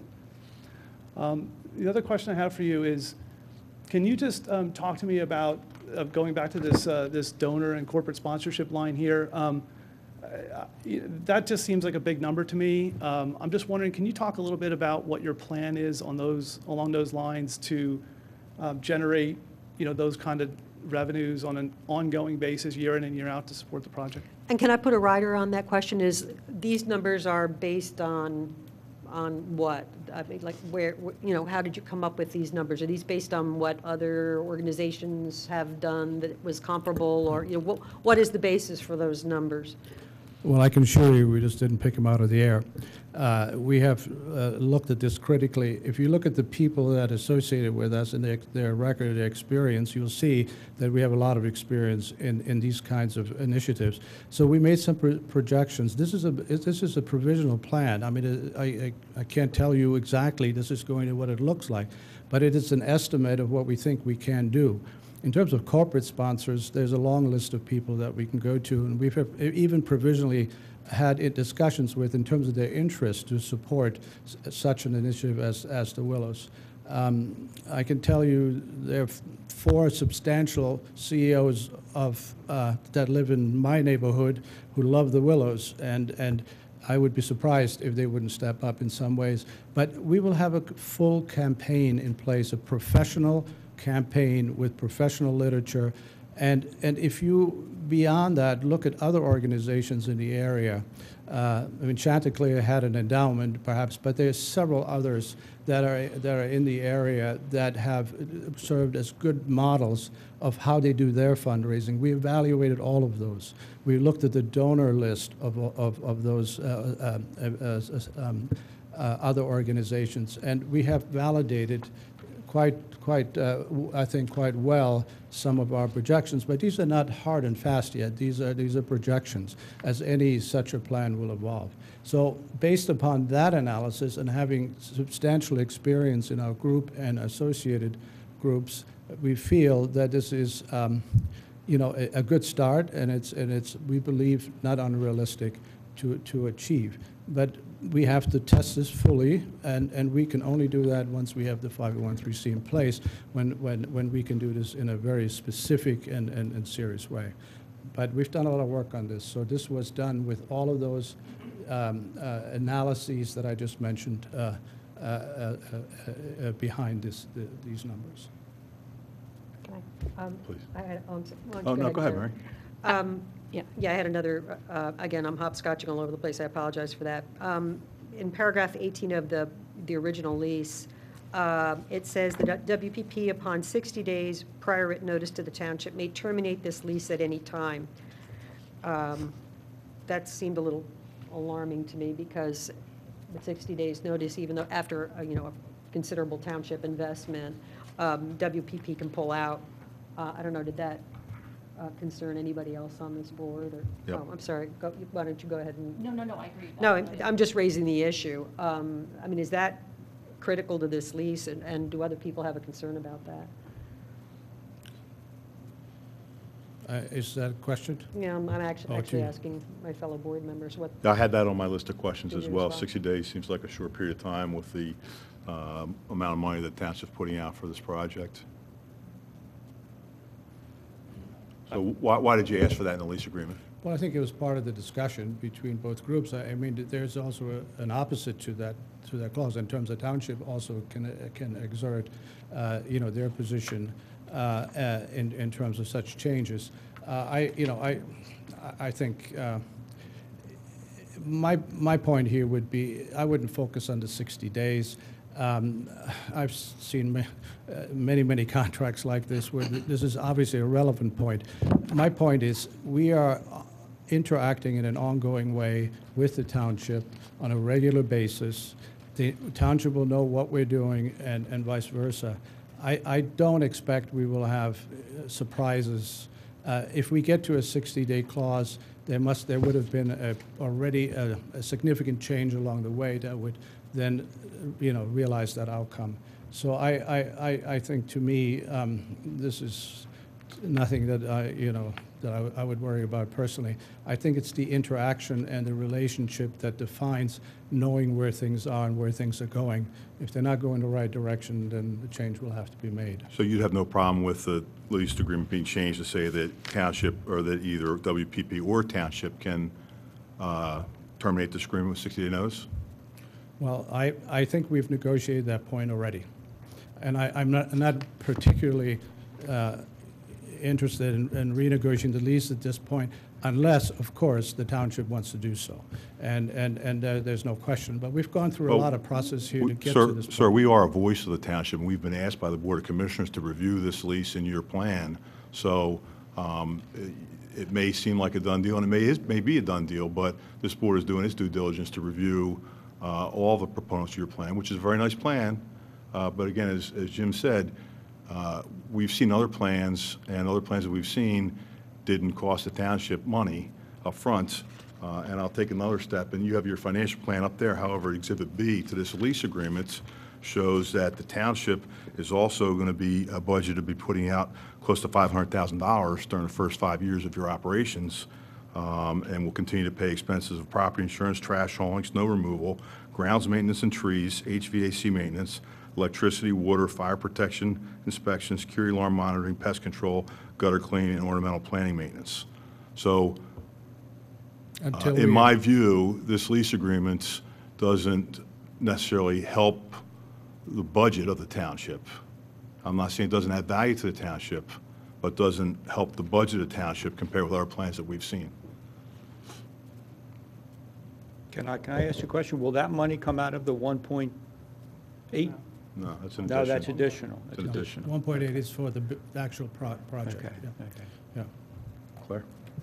My questions are, and if we want to go back to the lease, I'm not a lawyer, so I read the lease, but I can't do it justice like Mary can. My questions were past the lease. If you get the project started, you get the building built, what about the cost, besides the maintenance costs that the township is out, $500,000 over the next 5 years? What about the costs that we don't see? Like, what are the costs for managing these events? You're asking No, you may not know the, WPPs? not You're talking even, about the township costs that I inherited no, this? how do you foresee managing 25 soft, low-impact events? There's, That's our responsibility, not the township. Township has no role in those other than we plan and, agree on those, but we manage those events. Township has no requirement there to manage this, but all of that is our responsibility. To the extent you're a self-sustaining entity, correct? Sorry? To the extent that you're a self-sustaining entity. No, we will do this all along. You see this budget here, it starts in 2018, right? The events won't start, they will start this fall. I had it on my list, probably the early events, but the major events won't happen until the construction is completed. But those are all managed by us at our cost, not the township's cost. and I had another thought on if in fact this, I love the intention of this. If it would work, it would be wonderful that we could have events and it would grow and you would become, as a nonprofit, become profitable. Is there any place that if you do become sustainable and then profitable as a organization, is there any benefit back to the township? So Well, I would hope Besides- so. I think it's for every resident who visits the Willows, they will have a benefit. besides the benefit of that, but perhaps as a lease for $1 a year, is there some provision that if it starts to make money, that money comes back Well, into? Remember, as a 501(c) is a nonprofit organization. We don't accrue money in that context. I right? understand that It for- is always, invested inherently. So, But for capital improvements, I guess, working with the township, Yeah. I'm just trying to protect the township's long-term role in this. That's where I'm questioning. well, I hope we are aligned on this, that the goal here, after 5 years of discussion, or 6 years, is to make something of this park that is public land for public use and can be enjoyed by the residents of Radnor. I think we're here to tell you that I think we can make that happen, perhaps the first time in a hopefully realistic and credible way. And I think the township will benefit immensely. The feedback we're getting from residents when we talk to them about this is consistently uniform in terms of interest, in terms of doing this, in terms of can't wait to enjoy these events. You'd be amazed the groundswell that's sitting underneath this community on the topic of the Willows when there have been many false starts, as you know, in this regard. So I think it's been amazing how uniform the response has been, and I think it'll be more so once we truly expose what we plan to do, the kinds of enjoyment that residents can have. I mean, this is a real movement by residents of Radnor, and I think you need to recognize that. And this is a lot of work. I mean, thousands of hours of volunteer hours, highly paid participants here have been the basis of making this happen. So I think the time has come to Sir, move forward, I think. in with my all due opinion. respect, please don't lecture us about hours put into this, because this board, over the past 7 years, has put a lot of hours into considering the Willows. In fact, a year ago, this board made a recommendation to the Board of Commissioners about another nonprofit that had put together a proposal that did not cost the township any money and would still allow the township people to use and Okay. enjoy the park. So I appreciate you not lecturing us about this is a project which will benefit the township. I also take issue, I've talked to a lot of township residents over the last 2 months about this, and I have had nobody tell me they've heard about this process. So I have a question for the commissioners. Do we know how many public meetings have been held to open all this up to the public and get feedback from them in terms of their thoughts about what's going on and whether they'd be bothered with a low-impact event like a wedding on a Friday or Saturday during good weather and impacting their ability to use the park during those things? Have there been public meetings with regard to that? Chris, it's been on our agenda several times, but there's not been a specific public meeting, which is another reason I wanted it to be here in front of you. Well, John, there has been at least 2 public meetings No. at the Willows. That was with the group That was themselves. with the group, correct? Right, but they weren't, Yeah, but that wasn't advertised to the public. I don't know about the rest of the people on this board, but I wasn't aware of that meeting. Yeah, I wasn't ever aware of It that was on the meeting. well, website. again, it was, and if you're, we know what happens with those announcements. The point is, it has been discussed at 4 meetings? Yeah. But there's been But no more special, John, importantly- no special public meeting. No, there hasn't. With regard to Well, what you're there- proposing to do. we Well, did- they had meetings That's correct, there have been, and it's, early on when the group was forming. There were public meetings they were held at the Willows. I don't remember, oh, that was the very first meeting, wasn't it? Yep. Input was taken But- from all the residents, how they wanted the Willows to be used, how they envisioned, how they would participate. And we took, we have all the documentation is actually. Tish, you really need to go to the mic. But the other point, Chris, I is think one of that- the reasons I asked you folks to look at it was to have the opportunity for the public at this point, since it really is a lot more evolved than the concepts that we talked about previously. Okay. So, I'm Tish Long. Good evening. Thank you for having us. It's lovely to be here.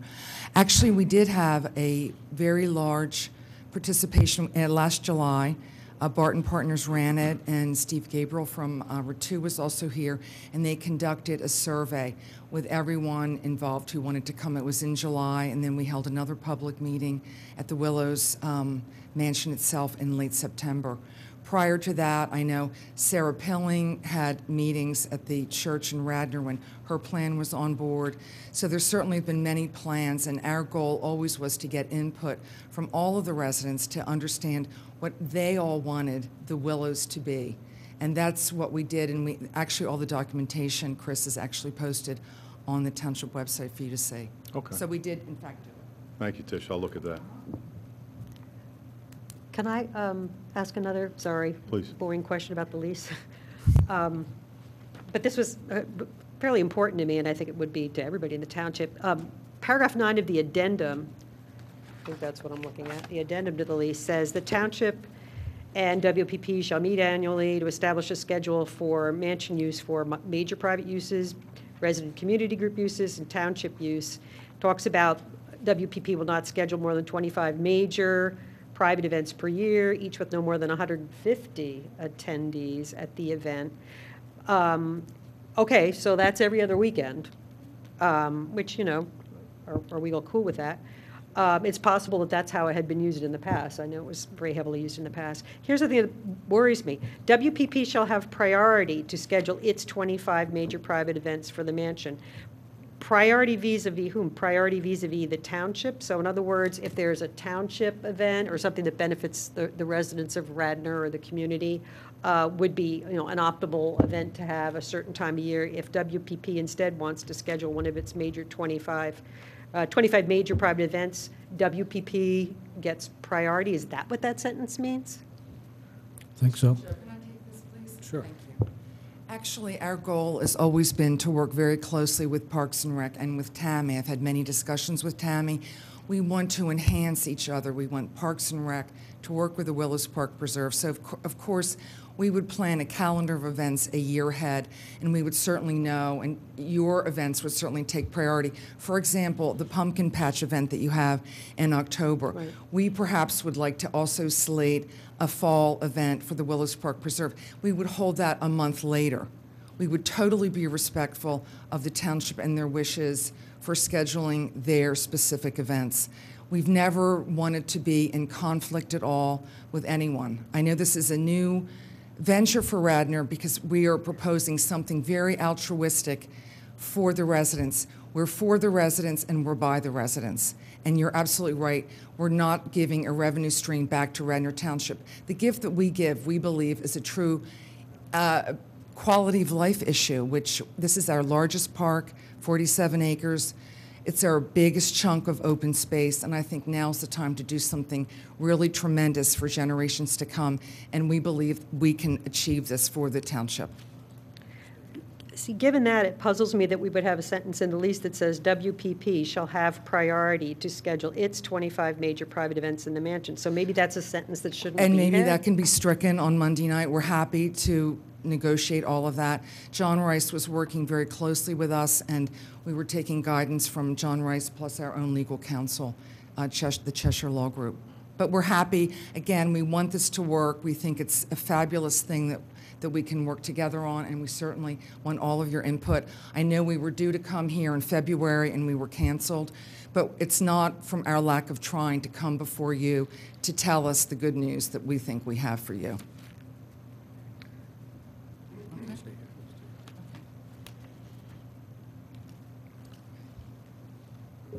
Additional questions from this group? I just have one final question. Your organization, I think you said at the outset, you already have a board of directors. Is it fully staffed? Well, we have 5 board members currently, and we're starting a recruiting process we want to, in the near term, be about 11 board members. We will also hire, for example, an executive director who will handle a lot of the activities. So we have a management structure in place that will be supported. We'll evolve into those kinds of activities as the events are able to be held. So we will evolve this beyond the board of directors in terms of also actually an operational component of the management group.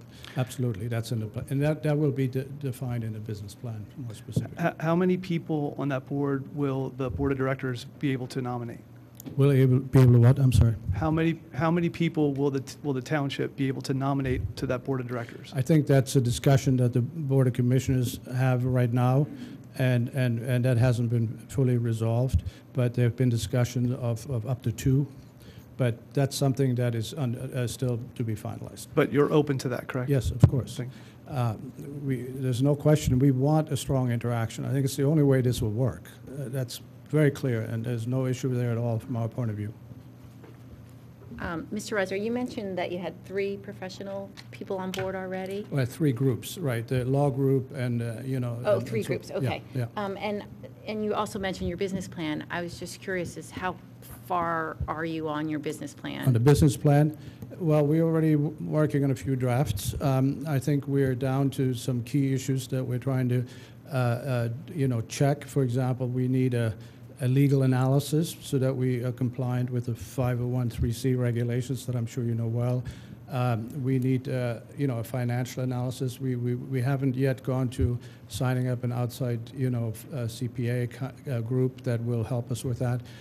So those are kinds of things that need to be finalized. So, but we expect to have it, in a final form in the next couple of months for sure, and we will share that, of course, with the township as well. I have one last question about the lease. That's okay. I have 2 sons who are lawyers. I have one. Back to the original lease again. Paragraph, oh, did I lose it already? Anyway, somewhere in here, paragraph 2, leased premises, there's a sentence in there that says, WPP shall have a right of first offer with regard to any improvements to or use of the cottage located in the park by a third party. Is that something that's really critical to WPP? And the only reason I ask is that there may be another organization, of equal merit in the township that comes up with some brilliant idea for the cottage, which would be great, because every time I drive by it, which is just about every day, it's in pretty decrepit condition. I'm worried that there might be an obstacle to someone who comes along and would also like to share with some vision of what the Willows Park would be used for. I know I personally would be happier if that was just open to everybody equally and not sort of right of first refusal to any one organization. I don't know how important that is to you guys. I don't know if that is disturbing to anybody else. We understand your concern, and we also felt that way as well, but in speaking to our professional fundraiser, Barbara Galshian, the cottage will truly enhance our fundraising efforts. And believe you me, we really have a really strong team in place for fundraising. Our model really is Appleford. I don't know if you've all been to Appleford, but that has been our model, and we've actually spoken to Laurie McGrath there, and I work there a lot. I'm very familiar with it. I know a lot of the board members there, and that has been our model. That being said, I hear what you're saying about the cottage. We feel like we would like to have first refusal because it will really enhance our fundraising from this standpoint. We might be able to get a donor or a corporate sponsorship who would want to come in and actually take on the entire cottage. I'm not speaking for the board in total, but I'm speaking for myself personally.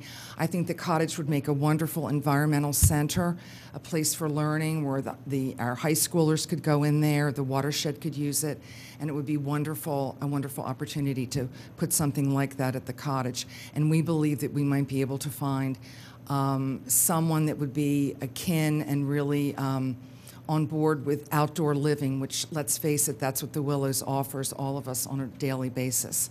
So that was our thought with that. And I think a timing element is also important here, because you just mentioned the state of, the deterioration of the cottage is very apparent if you spend some time there. Mr. Reiser, in the lease agreement talks about that WPP can appoint a caretaker to reside at the Willows.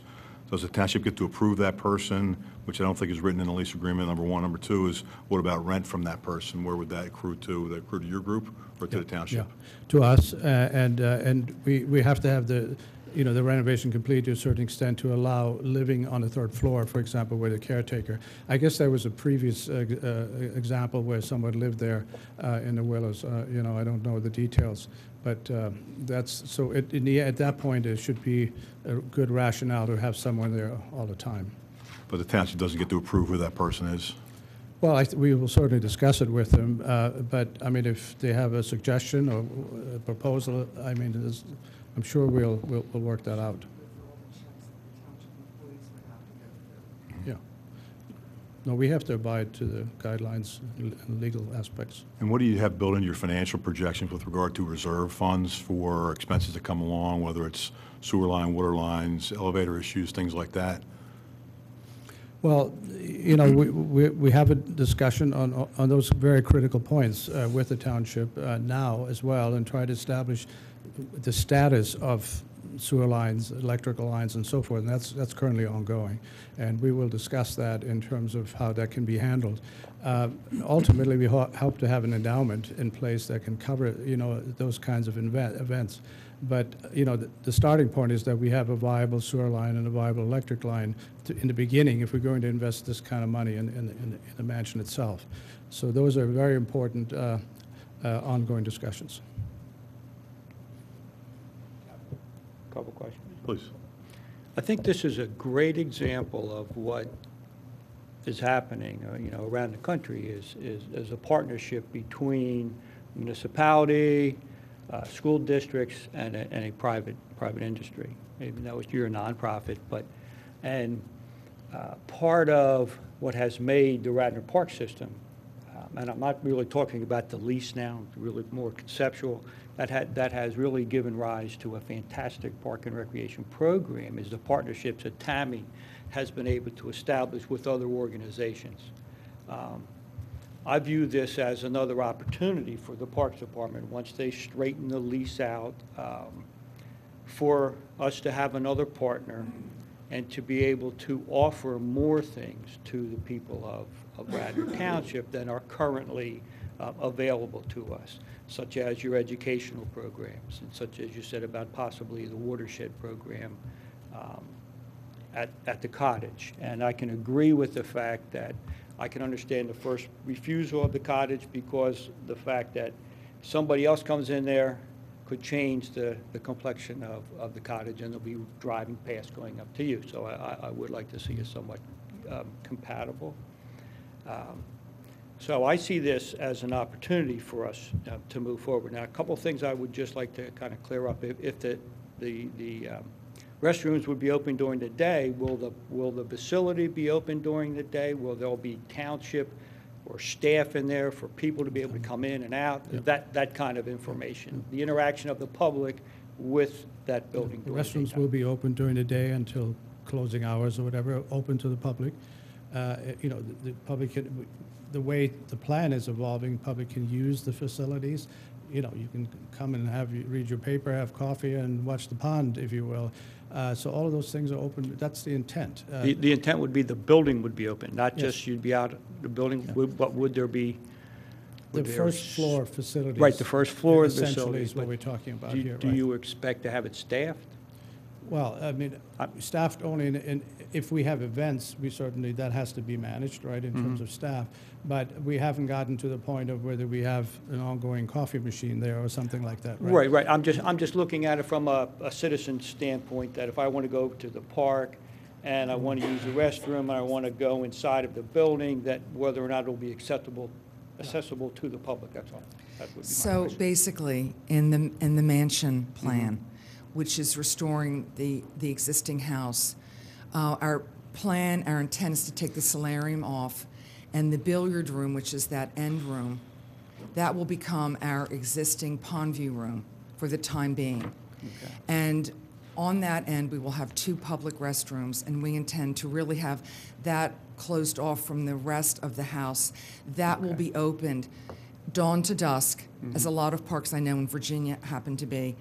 And in that space, we intend to have a lot of educational things there, particularly relating to the Arboretum.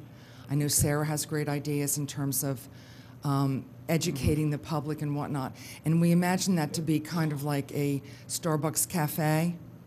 And so you can go there, and then the existing terrace, which is off the solarium right now, that will also be an outdoor space. And then during this interim time, I mean, we could get lucky and raise enough money for the pond view room within 1 year. If that does not happen, that existing space where the solarium is, we're going to put perhaps a tent up there for maybe 3 seasons. So again, that is again public space. And for the interim this summer, we're planning on getting some porch furniture, some heavy-duty furniture, very similar to what Appleford has, and to have sitting areas out there. We want to invite the public in from day one, once the lease is signed and we get up and running. That is our goal. To me, that has been the major focus of our mission, and I think that is what really has made this plan, I think, better than any other plan, because heretofore, the mansion has never been open to the public, ever, let's face it. It was just open for weddings and private events.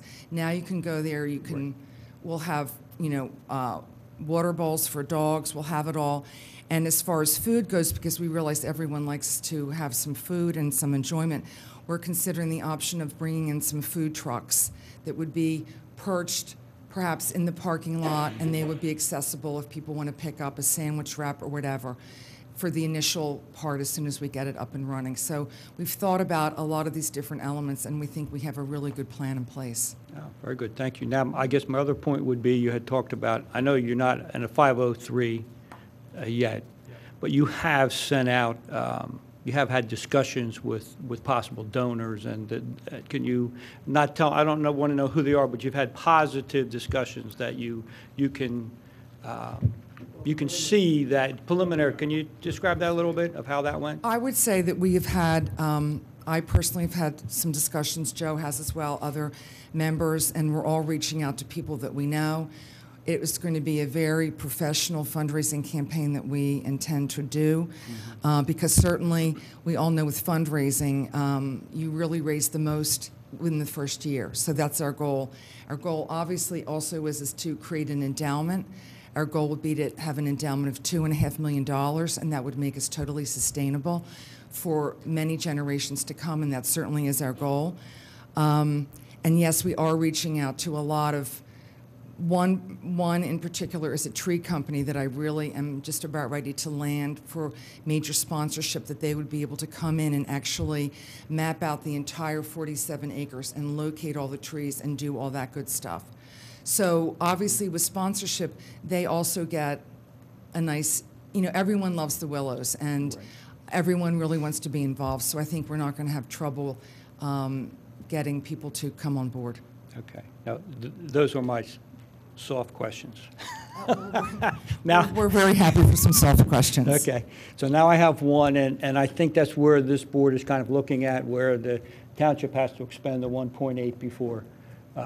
So at the beginning, once the lease is signed, the township, it's 100,000, and then you have 100,000. Would there be any interest in and after the township expends 1.2, that you would then provide 500,000 instead of waiting to the 1.7. What, are you suggesting that you want to not draw down the entire 1.7? Well, that's the first? sentiment that I'm hearing from this board, although we're not the ones that would be signing the lease, but I'm just, Yeah. from what I'm hearing from people, it looks like Well- they would like a little more initial investment from that organization, and just instead of waiting for another 500,000 to drop from the township, you then would just put in your 5, and then the township would put in their 5 after that, and then you would continue to do the next. It's more or less a ramp up, Yeah. that's all. I understand the question, but recognize that at the point of where the when the money becomes, to be used for the mansion program, we will have had a complete analysis, architectural analysis, cost analysis, building analysis, that tells you this project will cost this much, right? Within 2.8 million, as we say. And once you have that, it's a plan, and at that point, it just becomes a matter of allocating the money. If you do it the way you describe it, it really doesn't matter, because the project is the one that we're funding, let's say the 2.8 million, right? Exactly. I don't expend it, it's not going to change anyway that you're going to fund the project. It just gives some people an opportunity to see that it's being funded a little earlier than. But also what I'm recognize the $1 expecting. million is in escrow, essentially. It's not like we're holding it back and we're saying, well, now we're ready to use it. So it's already part of the plan, if you will. So it's really part of the same money. So it's not, it's very much, and the township does drive this process, as you know. Okay. Just comment, that's all. Okay. Thank you. If that helps, yeah. Bob, I have a question for you. They've indicated that they don't plan to staff the building while it's open during the day unless there's an event going on there. So, Yes, we do. oh, you do? It will be thought staffed, Mr. and Rogers actually, said no, you and I'm wouldn't. sorry, in the pond view room or the billiard room that will be the temporary pond room, we plan to have volunteers there on a regular basis on it, because we obviously want to protect our investment as well. Right, that for was my sure. concern, is that No, if the absolutely. building's open to the public. Security is key for us. And I was worried that if the township had to staff that, I was going to ask Mr. Zinkowski if he had plans in his budget to have staffing up there. But No, we're it'll totally. It'll only be open if there's somebody there staffing Absolutely. it, from your perspective. Okay. And once we have the person living there, fully, that will help with that. Any additional questions from this board? I just have an overall comment. I love your vision. I'm so grateful that people like you are doing this for our township. I think the problem is the board is seeing is everything you've said and everything we've seen is not translating into this lease or into your plans. I've heard so many quality questions asked, and you have true, honest answers for them. I don't doubt your integrity or your intention for 1 second, but legally, that doesn't matter. And that's unsettling. As a taxpayer, that's unsettling. It feels like there's a cart being put before the horse. I hear talks about, you will be getting your 501c3, you will be getting your business plan finalized, you will be getting a cost analysis. It feels right now like a bad prenup. I don't know why the township would agree to this until all the ducks are in a row. And I would wonder, I would hope that because everyone wants this, but once it's done right, you would consider getting all of your ducks in a row before you come back and ask for this. I'll give you another example that makes me a little uncomfortable. I know about fundraising, and you have a very generous donation. That's really a wonderful thing, but it's still one donor. Wouldn't it make more sense to come back after you have a proven track record of how you can raise these funds, for example? No, I understand your question, and I think it's valid. That being said, it's sort of the chicken and the egg. We cannot start fundraising until we have a signed lease and the 501c3. We anticipate getting that at the very latest on July 4th. The documentation was received. Our attorney notified us on April the 4th. And we've not heard from them in 30 days, so fingers crossed we could be getting it in a matter of days. And that's what we need to have to start fundraising, because until we have that, we cannot start accepting gifts. I'm So sorry, that's the- you can't start fundraising until you have your 501c3? Well, Right, because we need to have that in order to start accepting. No, I understand that. Yeah. I think you also said you needed to have the executed lease. Well, we need the lease in order for us to start going, to get going. Of course.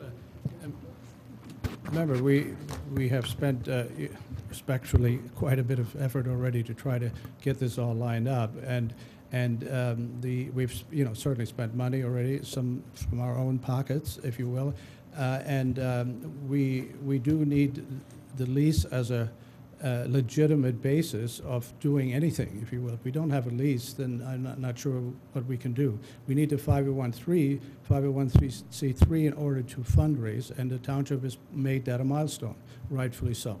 So, but those are all within months of each other, right? Once we have that, then we can go fully into a fundraising mode. But without that, it's just no way to do it. Legally, we can't do it. And that's why we're not spending the money that we have already donated to this program, because legally it can't be spent until the 501c is. Yeah, I don't think anyone's questioning the 501c3 status. I mean, I don't think anyone on this board mentioned that at all. We all get that. I think the concerns that I'm hearing have to do with the timing of the expenditures and the viability of the business plan. I think that's the concern that we're trying to communicate. Yeah. Well, the timing is defined in the lease, right, and in terms of the money, and it's under control of the township, to be clear, right? It's not our control, it's the township, upon, based upon a viable architectural plan and pricing and so forth and so on. Totally under control of the township. And they have the expertise. We don't, so that's very clear. But our job is then to, continue to fundraise and make sure that this is a reality based upon what our goals are and what our plan is. And I think, again, this is a partnership with the township, and the township has a lot of control here in terms of the risks or that you're alluding to in terms of the monies. Just a point of clarification, unless the tax laws have changed, to clarify, you don't need to be a 501c3 to be able to fundraise. You just need a 501c3 in order for your donors to be able to deduct it as for tax purposes. Not that a lot of people feel like making huge donations without getting that deduction, but it's not an actual bar to somebody donating or an organization accepting it. And the second thing is, I'm wondering if it's not possible to have donations that are contingent on these additional things like getting the lease approved, and if it doesn't come through, then their donation doesn't have to come through. But just a pledge, basically, a pledge based on certain conditions, or whether for some reason there's an impediment to that.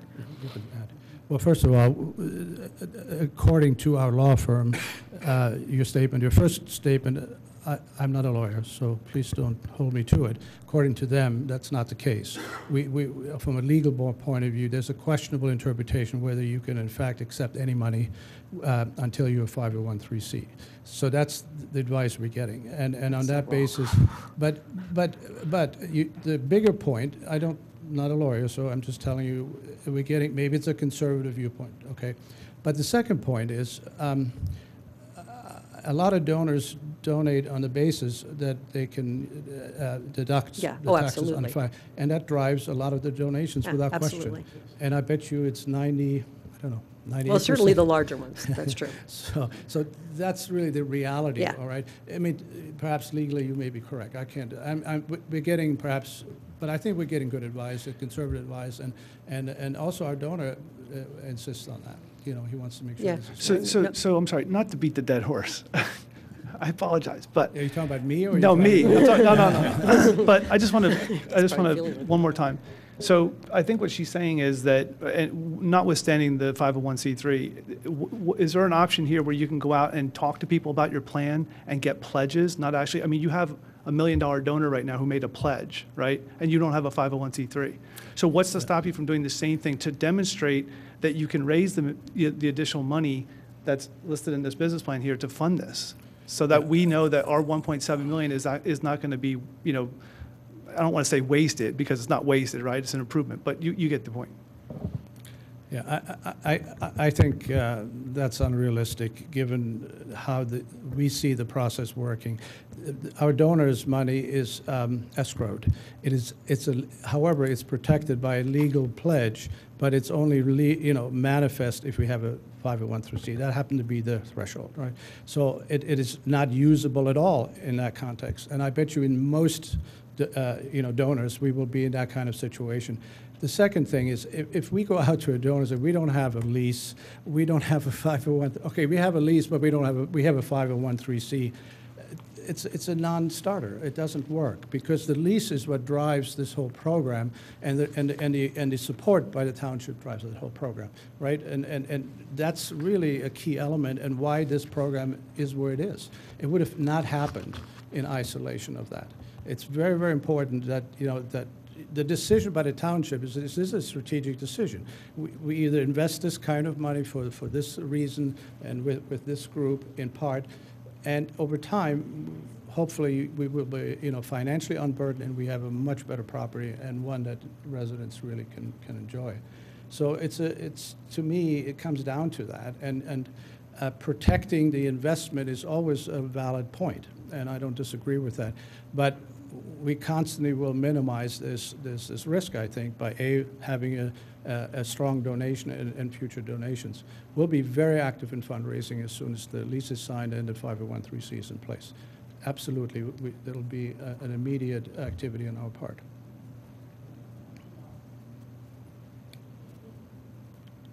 Questions? I think I would agree with that fact that you're trying to raise money and you're not trying to raise pledges. So the fact that you have unofficially identified a group of potential donors at this point. You haven't officially done that because you don't have your 501(c)(3) and the rules and regulations, but you have started the process of looking into who you're going to attract and your professional. We have indeed, and I would like to point out, because our donor is sitting here this evening, how absolutely patient he has been, because many donors, given this situation and this long wait, a lot of them would have run far away. Our donor is so special. He is committed and dedicated to the Willows and to the mission that we have put forth. And he is our leadoff donor for sure. But to the question that you raised, I mean, would you want to invest in us if we didn't have a lease and our 501(c)(3) was not there, or we had no brochures, which we intend to generate, that really show our plan? But isn't that what you're asking us to do? No, that's what we're going to be doing. But I'm just saying, would you right now take a pledge with us right now? I don't think many people would do it, and that's why we're waiting to start our fundraising campaign until we have all these pieces of the puzzle together, because we all know with fundraising, the most important thing, and the word is impact. We have to show the impact that their money, the fundraisers, will be getting by contributing to our nonprofit. So we just think.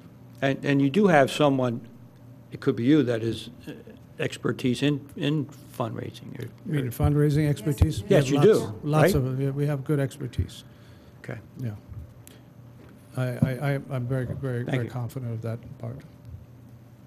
Maybe we could take this time. Thank you very much for the presentation. We appreciate the time. Yes, thank you very much. We could take this point to ask for public participation with regard to this topic.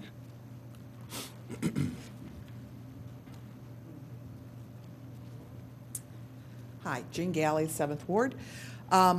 First of all, as a taxpayer and a longtime resident of this township, the Willows is the place where my children went on Mother's Day and played in the water along there because they could.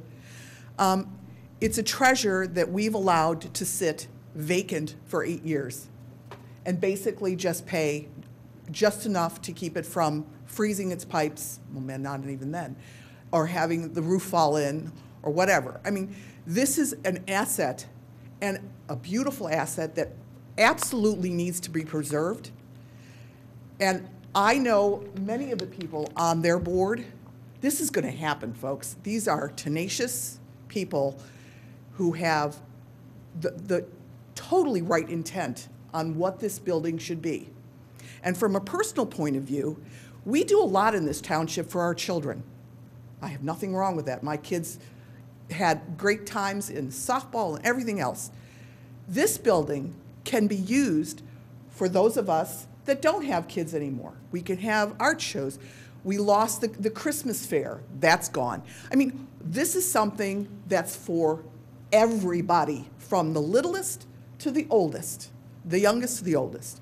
This is something that needs to be done, and the money that is going to be spent is this building used to pay itself for itself. It sustained itself for many, many, many, many, many years. And then all of a sudden, we lost the people that lived there, and the thing went vacant. This group is going to bring that back to its own sustainability. And it proved itself for at least the first 30 years I lived in this township. It paid for itself. It didn't cost us a thing. And that's what they wanted to get it back to, is to what it was in its original form. Thank you. Thank you. Any additional public comment? Bob? Sure. We met with the architect this afternoon, and one of the things too, and I don't have the lease in front of me, is with the architect, he's putting together what the actual cost will be. With the previous architectural firm, I think there were some concerns and issues, I think, from their group and from ourselves as the township. So I think we've got a very good architect in place now that will put true costs together of what it will take to put the mansion together the appropriate way with the appropriate costs, so that not only will the WP head know what the costs will be, but also for the Board of Commissioners will know what the true costs will be. So heading into this, what the environmental issues that are in here, because we know there is some asbestos in this building, what those remediations going to take place, and what the phasing will be, what all those costs are going to be. So everyone will finally know what it's going to cost to bring this back to life, and what those expenses will be, which I think is good. I think this is where we actually need to be at with this project. So I think that's something that is being worked on now. I think there's a confidence level that is built with that we will get actually what the township's looking for. I think the concerns and questions that have been brought up by this board here have been the same concerns, I think, from the commissioners, from staff too. The questions have come up. There is again, not having the lease, I believe there's a point where if the costs are too great to be able to do this, there's a point where the township and the WPP don't move forward. Again, depending where bids come in, depending on where the fundraising at, there's an option to have a mutual agreement to say, you know, we're not going to move forward in this.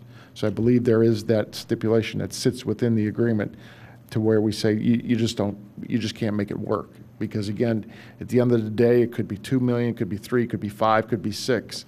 Because really at a point, you can't say, well, we're just going to do this and you leave the rest of the mansion go. At least from my perspective and from staff's perspective, you got to look at, you've got to bring this thing around. And again, that's the exterior, the roof, seal this, and then move forward from where this is at. So again, this has been in the works for 7 years. Again, we've looked at different proposals from outside. There are many proposals from where someone was looking at actually, you know, tree houses that were going to be there, to apartments and condos, to there was one proposal that was actually going to be Club Med that was out there, which I think this board eliminated very quickly. But it was quite bizarre of where this was. There was a good, I'm sorry? Oh, there was one that was going to be a Club Med, like an adult type style resort. So I think that one was thrown out. I don't remember seeing that one. That one didn't make it to you because that one got knocked out immediately. So that one was taken out. Take your girlfriend. Yes, John, there it was. So that got knocked out immediately.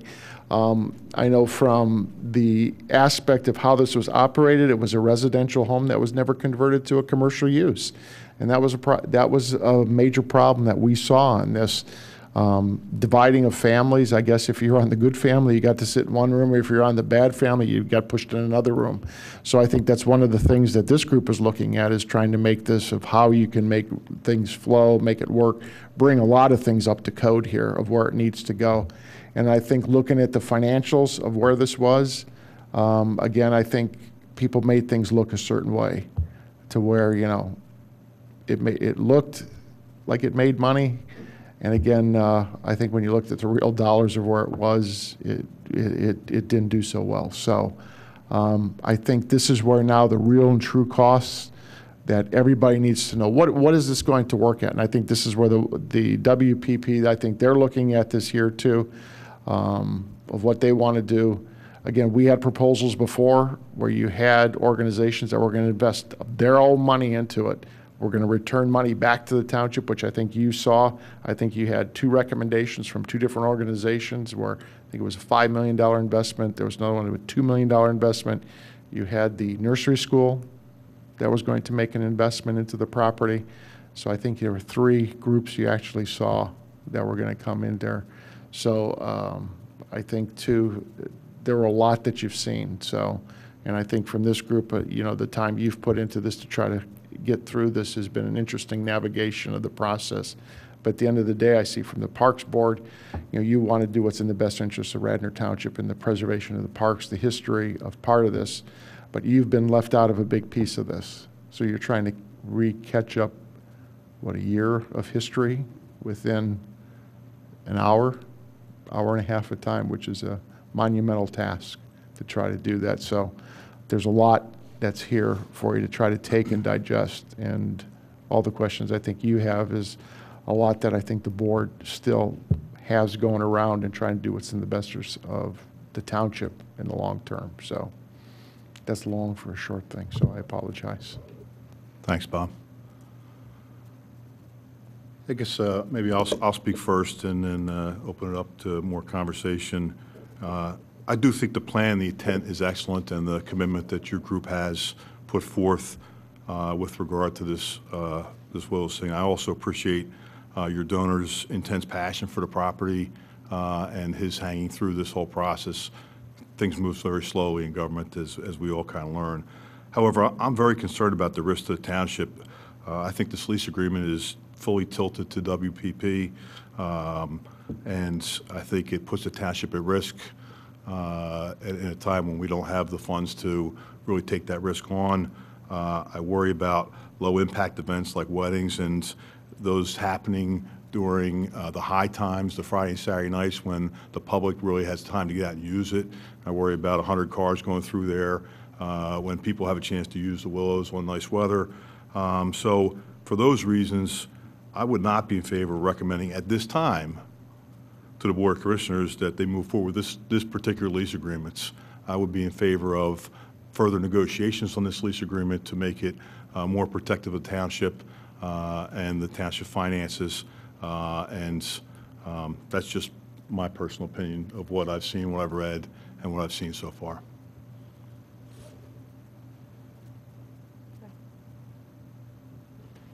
I agree with Chris. I would just echo everything that Chris just said. I think you could address a lot of my personal concerns if you would maybe consider a funding schedule like was mentioned here earlier today. If indeed the money's already set aside and if indeed you have the donors that you say you have, then I don't see why you wouldn't be open to making some minor restructurings to this proposal to address those concerns.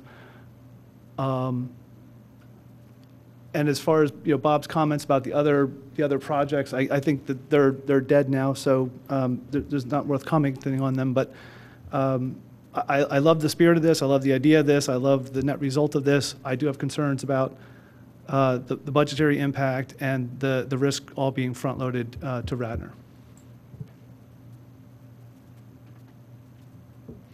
I agree with my colleagues. I think the project, the mission, the vision is superb. I want to see this succeed. I am second to no one in this township in my absolute adoration of the Willows and use of it. I practically live there every weekend.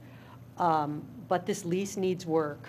Some terms that tilt the risk unduly against the township that needs to be evened out. If there's a way to even out that risk by having more funding presented by the WPP, that would help, or any other things we can do to provide more assurance to the township that there's not some, I think, substantial risk of being left holding the bag, notwithstanding everybody's wonderful intentions. So I think if we can do something to address that lopsided risk and also make the language of the lease reflect what a lot of what was described here as the intent of the lease, but maybe isn't accurately reflected in it, I think that would help. So I would say don't give up, but it needs some work. And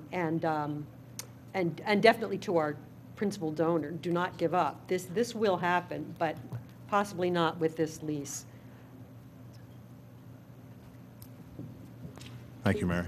I'll just quickly say I concur with everything that's been said here. In the world of pharmaceutical training, they say feedback is a gift. I hope you take this as a gift. Everybody is very behind you. It just, everyone wants to see this done right. Thank you.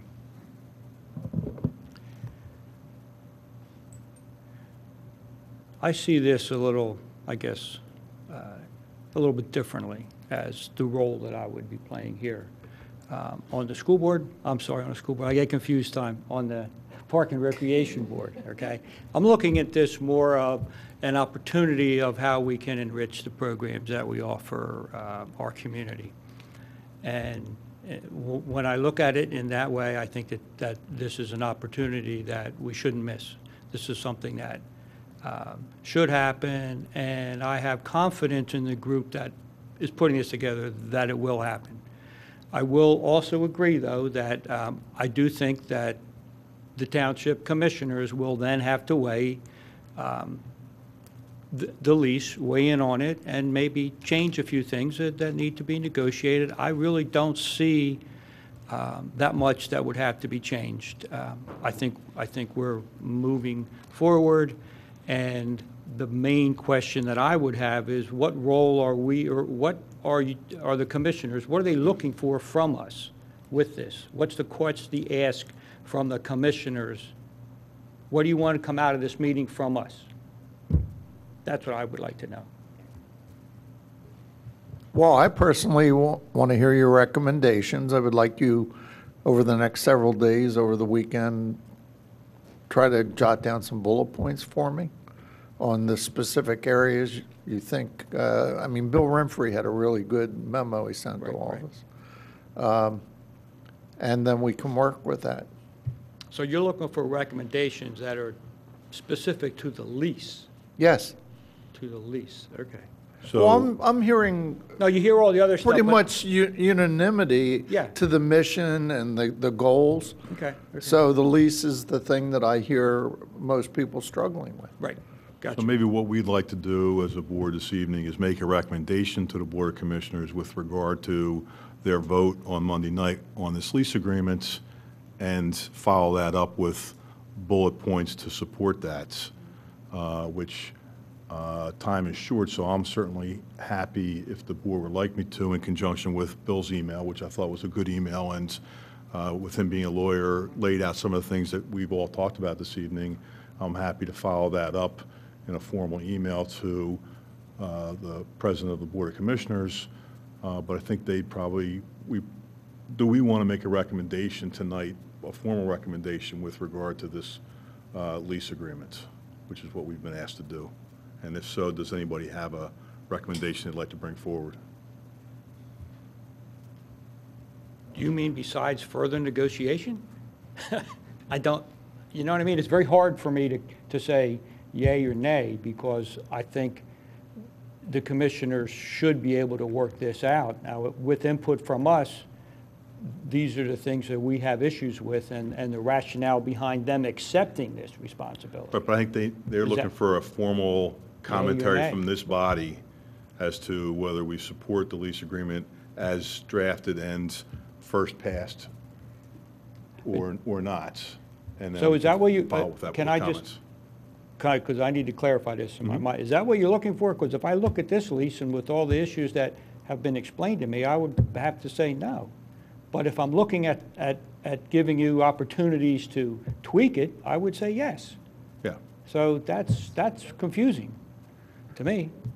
Well, again, we're looking for this from you, so I don't want to sound like I'm dictating it, but I could see either, no, don't, this is bad, no good. I could see, yeah, it's fine, or I could see, it's fine, but the following issues must be addressed. I would recommend something like that the lease as currently drafted be rejected, but that the board continue to work with, help me out here, guys. Consider some of the issues identified by this board and continue to negotiate with WPP to see if the lease can't be amended to everybody's satisfaction. I know it's a little wordy if there's a concise way to say that. How about, we recommend the Board of Commissioners do not vote to enact the ordinance regarding approval of the proposed lease agreement between the Township of Radnor and Willows Park Reserve until further reviews and changes are made to the lease agreement to better mitigate the township's risk. I would like to add that we support moving forward in, Yeah, that's why I want to have the you know, affirmative. making this work. This is the best idea we've seen. I've lived through three, not as many as you have, but, you know, I want this to be successful. I feel like there's forward motion to make it successful, but we want it to be not leave anybody at risk. Yeah, so there's two recommendations. Yeah. Reject it as currently drafted, but recommend that they continue to work to refine it to address this board's concerns. I agree. Move forward, but not with this lease. That would be mine. Yeah, simply put. So we support the proposal intent of WPP. However, at this time, we do not recommend the Board of Commissioners vote to enact the lease agreement as currently written, and that they should work to, Continue to address our concern, this board's concerns. yes. All right. So, I'm trying to. Thanks, Mayor. The board reject the lease as currently drafted, but continue to work. Mary's just going to write it I'm out. trying to draft something. Okay. PP, But that's the advice that you would like? rise. I mean, you understand what we're telling you? Okay. Board's concerns. And how we can help with that. Are there ways that, Well, they'll instruct us if they'd like us to be involved in that. All right.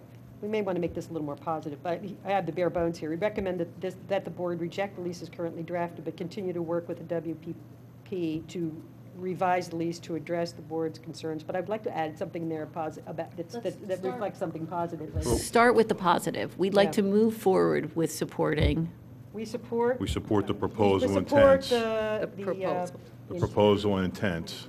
The intent of the proposal, but, okay, and then the rest? Shall I try it again? Yep. This board, however you want to word it, Chris, supports the intent of the proposal, but we recommend that the Board of Commissioners reject the lease as currently drafted and continue to work with WPP to revise the lease to address this board's concerns. Too wordy? How's that work for everybody? Does that work? Well, just a suggestion that we recommend that the Township Board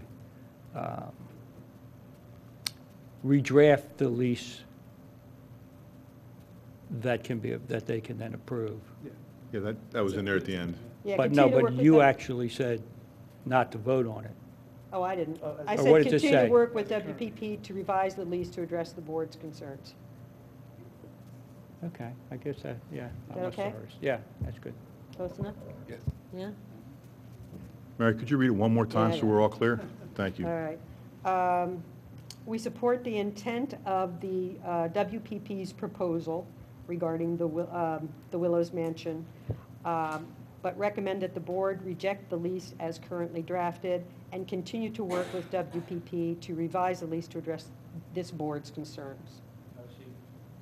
What I would take out that we recommend that they don't approve it, that they have to redo it so that it can be approved.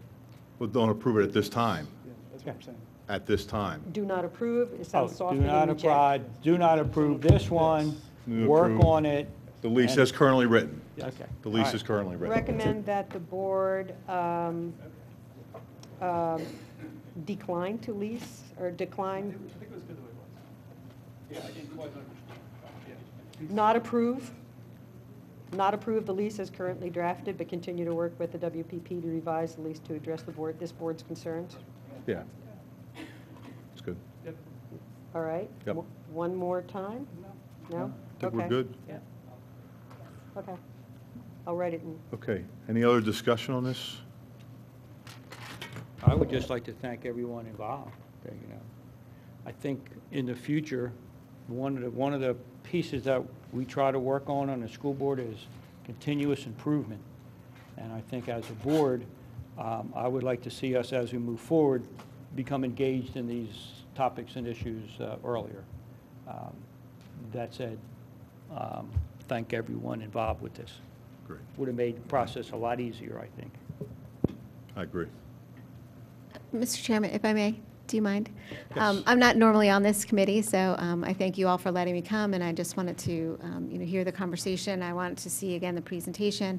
I would just like to echo those who have already thanked everyone, certainly Willows Park Preserve. I know that you all are working so hard on this, and, we will be able to come together. I want to thank the Parks and Rec Board. I know that you've not been thrilled with your involvement in this process.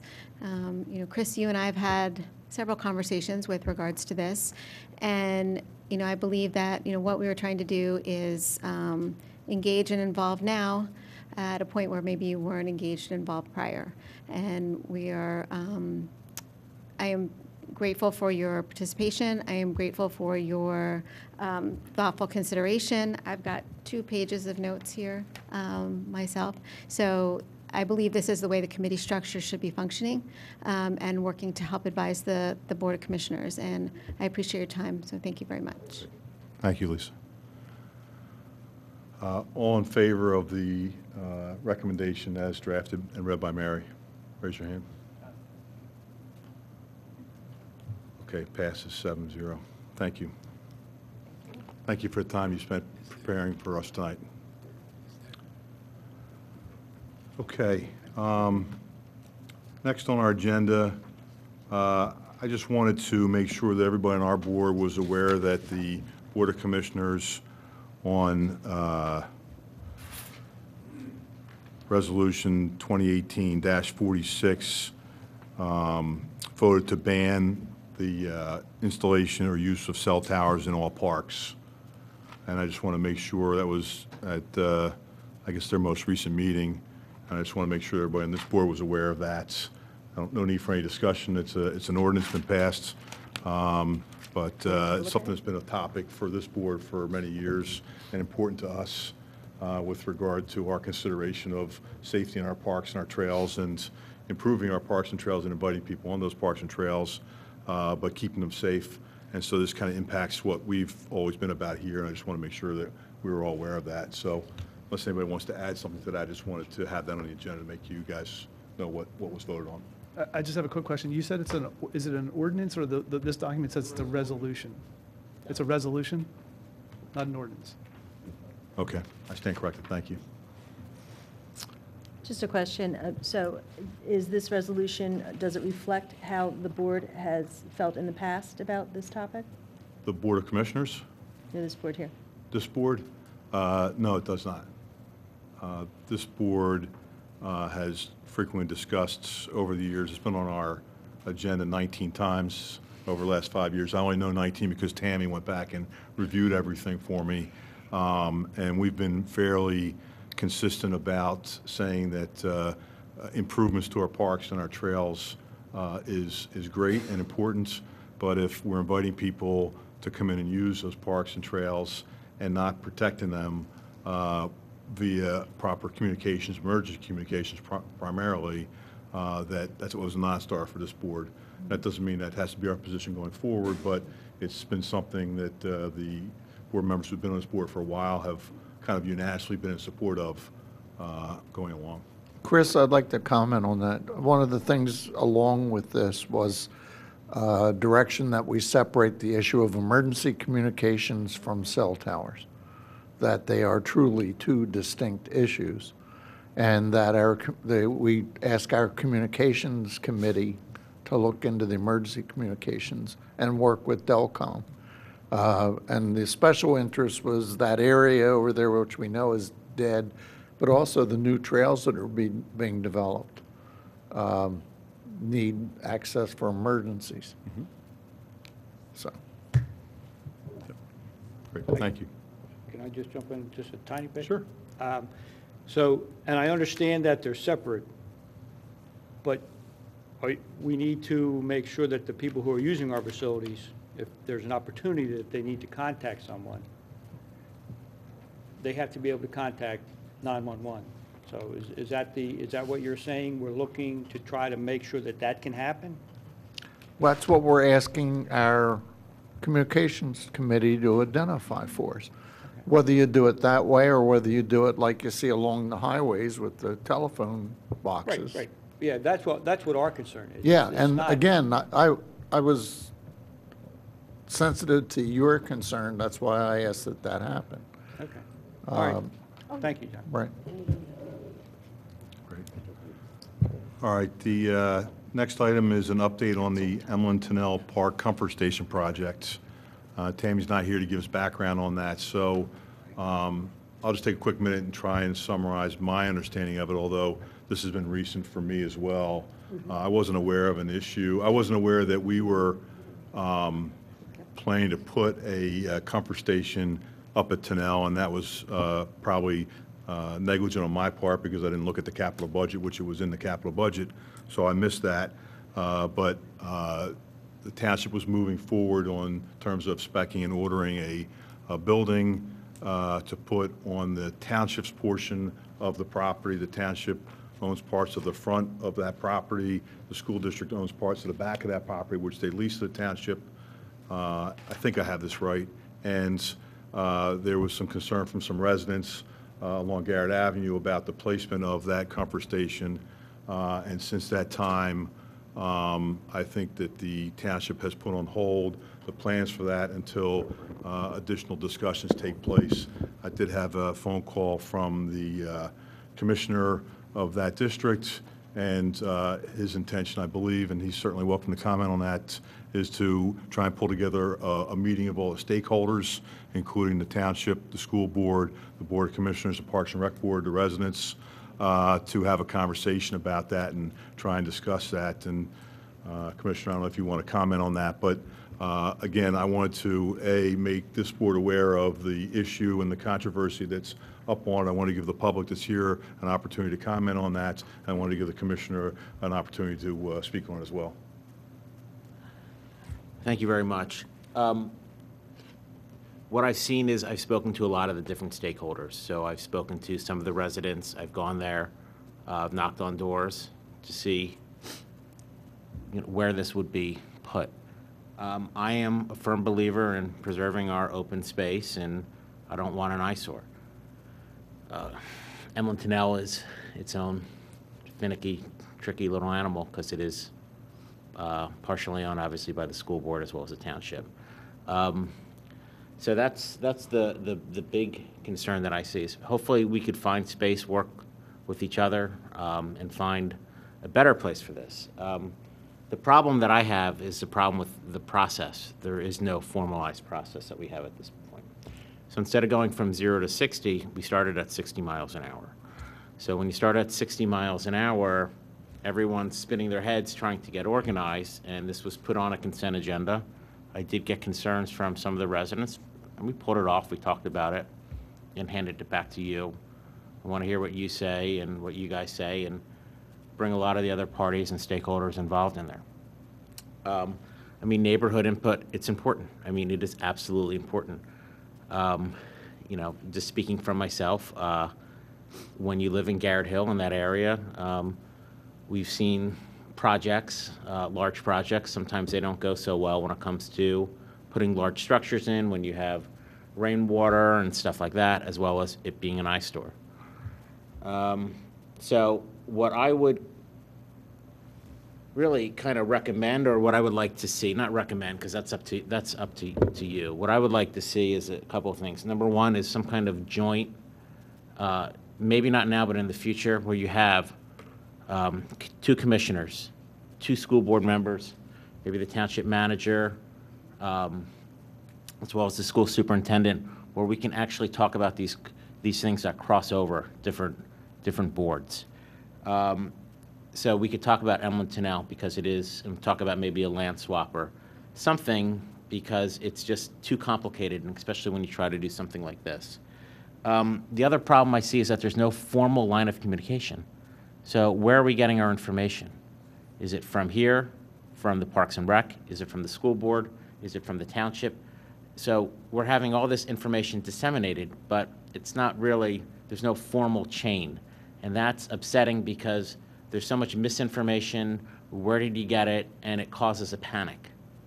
And that's what I think that you see. So I would like to see this get dialed back a little bit. And I think it all needs to start with us going out there, bringing everybody out there, walking the grounds, seeing, getting the township engineer, hey, we can't put it here, there's a grading issue. We can put it here, but we have this issue. And seeing where we can put this, and then talking about size. I mean, I've gone to the bathroom in Enke Park, and I mean, it's huge inside. I mean, all you need is a toilet and a sink, but it's probably, 10 by 10. I think that's kind of large. So if you could shrink the footprint a little bit, or at least find places to make these things smaller, to look at different, models and different types of, structures, and let the residents weigh in, as opposed to just steamrolling this through and then listening to what you have to say. I think once you, envelop all these different stakeholders and ideas, I think we'll come across a lot better if we can communicate effectively. Thanks. Thank you. Can I jump in a little bit? Because I have a couple specific questions. You know what? I think I can wait. the public has been waiting for a long time on this issue, I believe, so I'd like to ask them to come up and make their comments, and then we'll come back to this board's comments, please. Okay. Great.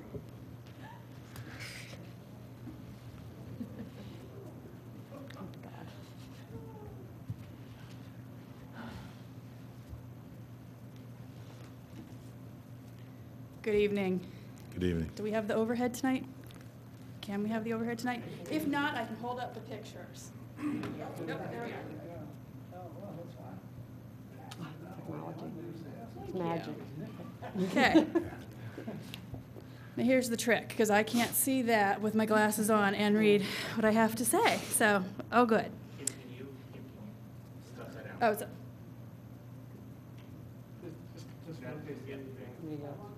There you go. Are they all going to be upside down? That's just how it's laid out. Okay. Doesn't matter. All right. So good evening. My name is Kim Cruz Engelhard. I live at 70 Garrett Avenue. And to put this in perspective for you, I'll do it this way, because this way I can read and look. Emlyn Tunnel Field is here. This is what the school district owns. They also own this part right here. This is the Walker track, which is what the township owns. And this is Garrett Avenue. This is where I live. This is where Emlyn Tunnel lived. And before I continue, I'd like to say generally I'm very happy with the Recreation and Community Programming Department. Again, I'm very unhappy with the way this comfort station was brought about.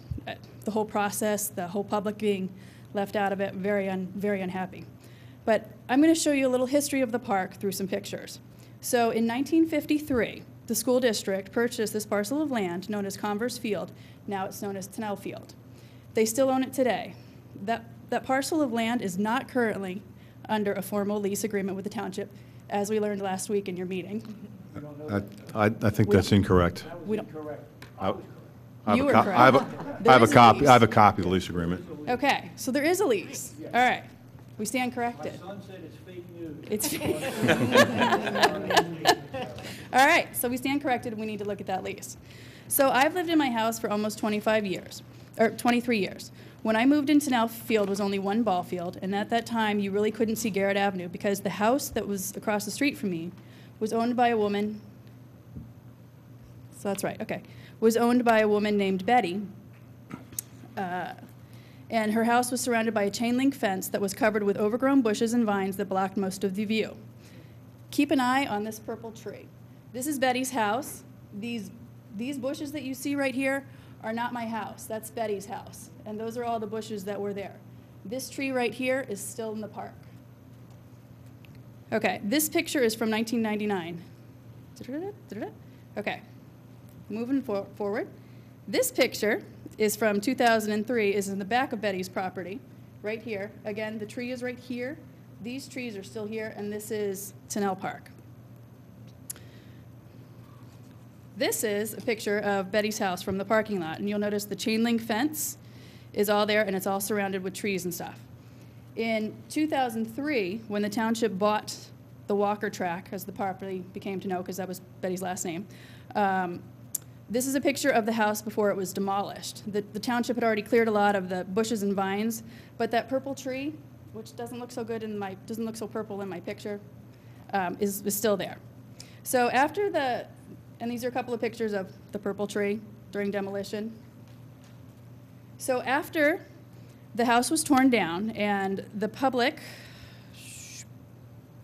neighbors in the public meetings argued for and wanted to have the property turned into green space, the parking that you see today in Tennell Field and Park. So this is a picture from our front walk. Notice that the purple tree is still here. And here's a picture of the field from the park and a picture of the parking lot. So that brings me to the comfort station. I 100% do not support this comfort station. In this instance, the term comfort station is very misleading.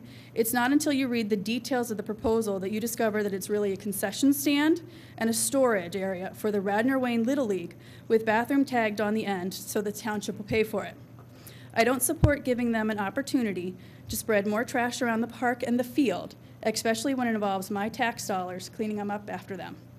Walk the park after Saturday games, and you'll see how much trash gets left behind in places other than trash cans. I also don't support this comfort station because the community wasn't involved in either design nor the discussion regarding the need for this building. When the Garrett Hill community developed its list of needs and wants for Clemacrone Park, a concession stand wasn't on it. If there was any place that the Garrett Hill community would need a concession stand, it would be at Clemacrone Park. And this comfort station is not serving the needs of the Garrett Hill community. Also, as the township doesn't own the Tennell Field, and it chose not to contact the school district to see if they would entertain the township building a bathroom on Tennell Field, the proposed placement is on the Walker track. So the Walker track is the land that fronts Garrett Avenue and is 93 feet by 173 feet. In essence, my view would go from this to something, like this.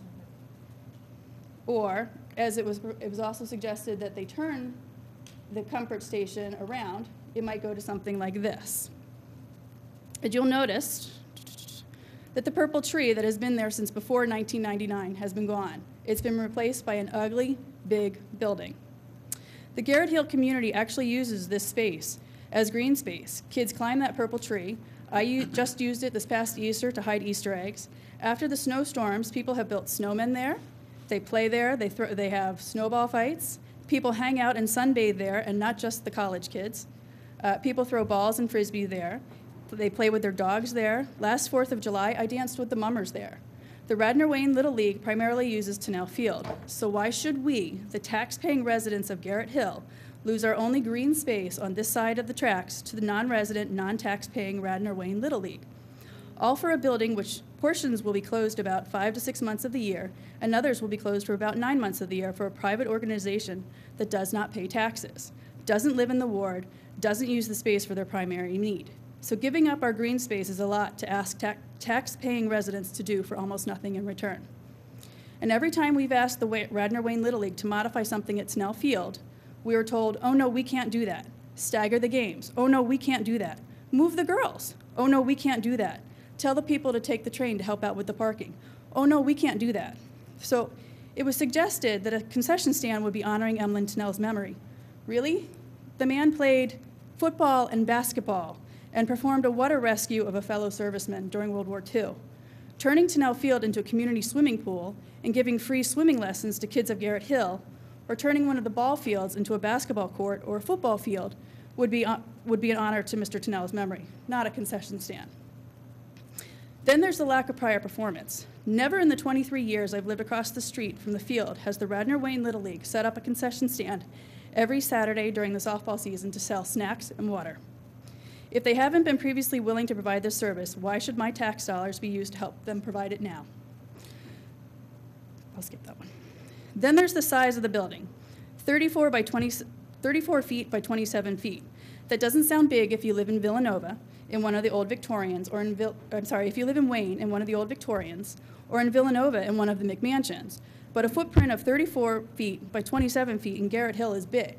It's a bigger footprint than some houses on Garrett Avenue, let alone in Garrett Hill. So why nobody thought that the size of this building would be an issue in this area is baffling to me. You'd need to think of the area and the community where things are going. Which brings me to zoning. In the mid-double zeros, it was learned that the Wayne Master Plan contained plans for Garrett Hill. A lot of people with more patience than I didn't like that and took on the enormous task of working with the township to develop the Garrett Hill Master Plan. So this plan was codified in the Township of Radnor, PA, Garrett Hill Zoning District in 2009. And I quote, it was to provide for maintaining and or improving the character of Garrett Hill, end quote. So a key term in that code is restaurant, which is defined as, and I quote, an establishment primarily engaged in preparing and serving food and beverages for consumption on or off the premises. Further in the code, and I quote again, no restaurant or bar or similar use shall be construed where customers and patrons are served food and or drinks for the immediate consumption outside the building in which the restaurant or bar business is conducted. What that means is outdoor dining is not permitted in Garrett Hill. Under that code, and according to the Radnor Township zoning map, the Walker Tract, which is right here, is zoned Garrett Hill open space. And there are 3 permitted accessory uses and structures for Garrett Hill open space. There's parking, storage shed, and restrooms. And at least 85% of the property must be landscaped with at least 30-foot setbacks from any lot line. What is not permitted is a snack shack.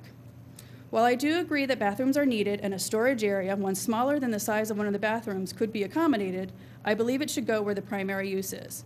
And I think, going back to my top map, and I can think of at least 4 spots at Snell Field. And the most practical one being at the back corner, back here, by the P&W, oh, sorry. Thank you. By the P&W track, as it can take advantage of the 15-foot easement that goes along the P&W track all the way down to Conestoga line to tie in the sewer lines onto Conestoga. So I urge the township to reach out to the school district and to start discussions regarding bathrooms at Snell Field. Thank you for your time and your patience. Thank you, Kim.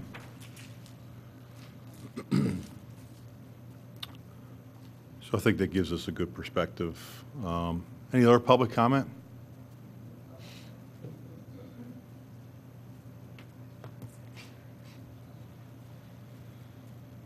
Sarah Pilling from 29 Garrett Avenue. Although when Tammy was asked for the location, this was at the commissioners' meeting, asked for the location of it, I can't attest to the footage, but it looked very, very, very strongly to me that the spot where the township had intended to put this was within the drip line of 4 heritage trees. And if foundations, et cetera, lines cuts into those old trees, then we lose those trees. There's a good potential for that. And they are the only shade in the whole complex. So there has been discussion. One of the items of discussion is on township land, is where the very, very small, inconsequential tot lot is, which is back in a corner. that it could be put there. And the tot lot, which really only amounts to 2 swings and a very small siding board. And those funds were paid for, money was received from Greg Vitale, walking around money, to put that very minimal, I wouldn't even call it a tot lot, in at that park. But I really urge you about the siting, because we really do not want to lose those trees. They're old, they're enormous, and as I said, they are the only shade in the whole complex. Thank you. Thank you.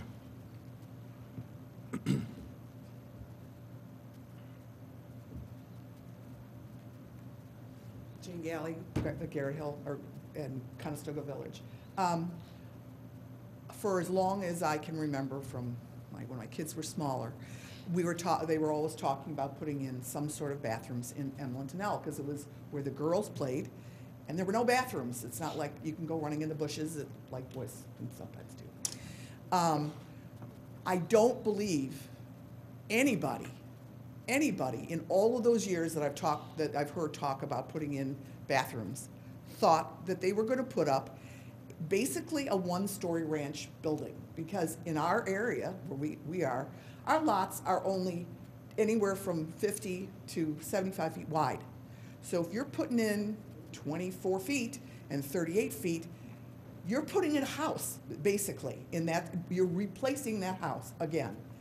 And as Sarah has pointed out, that means that those trees are probably going to be gone. And I mean, yes, there should be some bathrooms. It does not have to be the Taj Mahal. Sorry. They can be 2 bathrooms. That's probably, the girls softball league plays for exactly 1 month. 1 month. So you're going to disrupt an entire neighborhood for 1 month. Just that in mind. Thank you.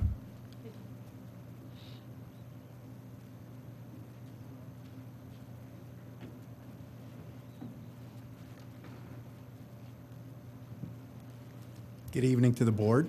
Thank you. Good evening. My name's Tom McWilliams. I am the president of Radnor Wayne Little League. And some of the folks here I've spoken to already a couple times, and I appreciate the opportunity to talk to you again tonight. I'll try to be as brief as I can. I had a couple things I wanted to say to talk about the Little League's perspective on things, but I feel compelled. I've gone to several of these meetings now, and I think, unfortunately, I need to clear up a couple of misperceptions. We're a volunteer organization. We change over every few years. I can tell you I've been the president for about 1.5 years. I have not received a single request from a resident in the Garrett Hill area to change games or do anything at Emlyn Tunnel Field. I'm very easy to find. I'm on the web. We are very happy to be part of this community. We're proud to be part of this community, and as far as whether we are a single taxpayer, we're not. We're 800 kids and their families, and we appreciate the opportunity to have those kids do something wonderful and wholesome and outdoors in this community. And we do that on the township's fields, on the school district fields, and we are grateful for that opportunity. What we can't do is make decisions, take actions, put up buildings. We're not here to do any of those things. We don't do those things. The township was kind enough when this came about to ask us, in our experience with other places, our other fields that we play on, if the township was going to proceed with this comfort station, what might be helpful to us? And they had some good ideas, because the township learned a lot at Yankee Park. I was not the president of Radnor Wayne Little League. I believe only 2 or 3 folks on our board were involved with the Little League at all when Yankee Park was put together. But I can tell you, it is wonderful. It is amazing. The sense of community at Yankee Park on a sunny Saturday, kids enjoying time with their family, with their friends, again, wholesome outdoor activities, the things we want them to do, is so compelling and wonderful, it'll bring a tear to your eye. And if you haven't been there to see it, I highly recommend it. Part of that is absolutely the fact that there are softball games there. There are young women of Radnor Township, hundreds of them, doing wonderful things that we'd all prefer they be doing to other possible activities, including my kids playing Fortnite, which is all they want to do right now. They're outdoors, they're having a blast. That sense of community at Yankee Park largely stems from a 4-foot by 4-foot window and a pretty small space behind it that has 2 refrigerators and a freezer in it, where we sell snacks. Snacks are not outdoor dining, they're snacks. Kids can bring Hershey bars to the park, and the boys have this wonderful sense of community because they can buy a granola bar and a Powerade during the game. We have here tonight with us our communications officer for Radnor Wayne Little League, who is also the director of our snack shacks, Julie Hartman. Julie and I have had many discussions. We do, and it is arduous some days, but we do it. The coaches of Radnor Wayne Little League, we clean up the fields before the game. We clean up the fields after the game. We dedicate a great deal of our time for one big reason. We're proud of these parks too. I dare say, and I completely appreciate where the residents are coming from, we're probably, in combination, the biggest user of these parks. More than any single resident, and possibly more than combinations of residents, dozens of them perhaps. We have hundreds of girls that play at Tunnell, and that's important to us. So beautification of these parks, and Tunnell Park in particular, is important.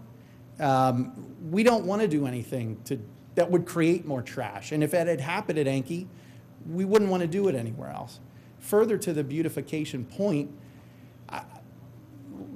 for better or worse, softball is a game where we need catcher's equipment and we need bats. And if we want to give the girls the same thing we give the boys, we need to put chalk on the fields. This is a real game. This isn't, the boys get to play a real game because it's baseball, and the girls, we somehow treat it differently. That's not right. Well, that stuff has to go somewhere. We've heard the community. The only thing I've heard, and unfortunately it hasn't been by email or communication to the Little League, it's in meetings like this where it comes up that people don't like the shed or the field boxes. We don't love them either. It would be much, much nicer to have something attractive to put stuff. But the one thing you need if you're going to put stuff away is space to put it. So when the township said to us, how about we include space for you to put all that stuff and you get rid of this, that, and the other thing? We said, hey, that would be great. We would absolutely support that. It wasn't our idea, but we're very supportive of it. It's important, and it will help beautify the park. And last but not least, I do get very frequent comments, as you can imagine. And the comment I get most often is the disparate treatment of the young men versus the young women in the Little League. The facilities, the resources are different. We are doing our best, the new administration of Radnor Wayne Little League, to equalize that. And part of that is the sense of community, the wholesome joy that you can see at Yankee Park every Saturday. We want that for our young women in Radnor Township. And part of that is a place to put our stuff to make the park more beautiful for them. Part of it is they want to buy a granola bar and a Powerade after the game and hang out with 10 of their friends, laughing and playing. There's no more trash and no more noise than would otherwise be generated by a game and by a bunch of kids hanging out, having a good time. The snack shack aspect of it, in my view, if you've been to Yankee, is overblown. It's only operated during games. It's the players' parents who operate it. It's quiet. We have multiple trash cans right there. You would be amazed to find that the kids, for the most part, put the stuff right in the trash can. For one big reason, they just played a game and they can't wait to get the food in their mouth. So they're literally at the window eating it, they put it in the trash can, and that's the end of it. The other aspect I wanted to mention, responsive to the comments, is we play from, if we can, get on the fields in early mid-March. We get on the fields in early mid-March. We roll right up through what we call district season, which is where we're a member of District 27 Little League. So we have our own girls playing, and we have hosts from, we host games from teams from other local areas. When we do that, we're supposed to provide them with snacks and drinks. We do that for the boys. We don't do that for the girls. Lastly, I'd like to say, as far as providing of this service, we actually have provided a table with snacks for the girls. And the response of the young women last year when we provided it for the first time was overwhelming. They felt like they were in the big leagues. My big brother gets this at Anki. Now I have it because we opened up a picnic table with permission from the township, and we sold a couple candy bars. And I can tell you I was there for many of those games. There was no more trash and no more noise than you might otherwise have had. And as I say, that's all I have to say. We have our Communications and Snack Shack director here if we have questions. I know we have alumni, parents of softball players, current softball players. We have coaches. We have Ward 7 residents. And if the Parks Board has anything they would like to ask me or anyone else here, we'd be happy to field those questions. Thank you. Thank you. Mr. Chairman, can I ask one question? Yes. And this goes to the president. You mentioned you hold District 27 Little League games. Do you ever lose out hosting any of those games because you don't have the amenities that other fields may have? I think the answer to that, Commissioner, is I'm not sure we would know if we would, but yes, my suspicion is we do lose out on hosting sometimes. Now, I'm not going to stand here and tell you that somehow we've lost tax dollars or anything along those lines when we lose a Little League game because we're not providing the facilities pursuant to the district guidelines. But what we are losing is our opportunity to show off that we have great softball, we have beautiful fields, Radnor Township is a beautiful place. We're losing that opportunity if we lose a game. No, I agree. It's a big deal to be able to host as a player, to play on your home field. If you had these amenities, would you be able to, do you think you'd put yourself in position to host bigger tournaments? Yes, we absolutely would. I think we would be able to host more often. But again, we've said this from the jump. We understand the community's concerns. It would be great if we could show off all the wonderfulness we have here and host lots of home games. But if we were hearing from the community when we try to attend these types of meetings and open ourselves up, because we want to hear the community's concerns, and if the community said, you know what, we want to work with you, but we don't want you to play 15 more games in June and July on this field, that's the community time. We wouldn't. We would be happy to consider that as very important input to everything we would want to do. So we wouldn't pursue those extra games if it was going to be problematic for the community. But it would be, I mean, I assure you, I go to the Little League presidents' meetings on a regular basis, and I brag like crazy about everything we have. And I do it tremendously for the boys. I do it a lot for the girls. Sometimes I'm pumping it up a little bit, but I'm proud of this. I want people to come here. This is beautiful, what we have. They should come here and play their games. So on the size of this facility, did you have input on the dimensions? Like, who came up with the end result? We did not. As I say, there were some thoughts that were run by us as to what kind of storage space would we need to get rid of I think we have 4 field boxes and a shed on site. How much stuff is in them? And they're packed to the gills, unfortunately. So how much space would we need to get rid of those? And what is the minimum space we would need? And this wasn't our design. This was just a request made of us. How much space would we need to put a refrigerator, a freezer, and basically a roll-up window to sell the kids snacks? So we did receive the plan, and we said we very strongly supported it. As far as a study of how much space it would take, as I say, we basically added up the square footage of the storage we currently have, and we said, this is what we think we need to get rid of everything. The concession stand, we didn't have input on it, but we're very supportive of it. Okay, thank you. Sure. Thank you.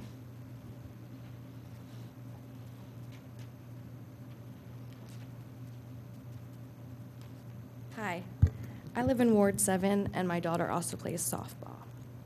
I lived in Ward 7. I'm sorry, your name? Sure, Allie King. Thank you. I lived in Ward 7 for 10 years, and my husband has lived in Radnor Township since 1987. In fact, his first T-ball game was at Clemacrone Park, and he got hit in the face with the ball, and he's never played again. But I fully support a comfort station being erected at Emblem Tunnel Park. I think that at the April 23rd Board of Commissioners meeting was the first time I had heard about it when I watched online. And I think a lot of people were blindsided, and we didn't really know what was going on. And I think that that's why people have misunderstandings about it. But I think that not only children who play for Radnor Wayne Little League, but also families and athletes will benefit from this. And it would also be fantastic if the girls could have the same beautiful, safe, and up-to-date facilities as the boys at Enke Park.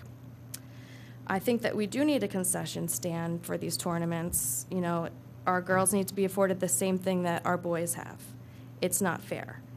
In addition to that, the current facility, it's outdated, it's vandalized, and it's broken. I just took my daughter, my youngest daughter, to the park a few weeks ago to play, and I looked at the sheds that were connected to the baseball diamonds bleachers, and they were just open and closing, not locked, and someone had told me that they had been burglarized before. I also looked around the playground and the fences, which were rusty and there were sharp edges on them. So I do think that this poses a threat to our children, and they need to be updated, as well as this comfort station. The whole beautification needs to happen. You know, it's also my understanding that the volunteer Radnor Wayne Little League Board, they're not particular about where this comfort station goes, and I think that's important to note. And I'm just finding out tonight that I guess they didn't really help, you know, make the size of it. So maybe that can be something that we can come to a happy medium on. I do know that they are flexible on the location, whether it's on the school district property or township property. So they're willing to work with the community of Garrett Hill, which I also live in. And, you know, I had a question too, because I know that Tammy Cohen had said at the meeting that the funding was already in place for this project. So I just was also not understanding why people didn't know about it, if there was already funding for years that was available. And I do understand that some neighbors are upset by these changes. I loved looking at those pictures. I thought that it was great to see, you know, the past. You know, at Clemacrone Park, they took down trees when they did that renovation. They replanted trees. I understand that they're not heritage. However, sometimes changes have to be made. I do ask neighbors that are upset by these changes to just reflect on this. My home in Garrett Hill shares a fence with 4 other neighbors, and I can see over 16 homes from one window. We chose Garrett Hill as the neighborhood to raise our family, not for the spacious and private yards, but for its affordability and amazing sense and pride of community. And I hope that any unsupportive neighbors can come to an understanding so that we can make Emlyn Tunnel a better park. And again, I do fully support the comfort station, and I hope we can come to a happy medium. Thank you. Thank you.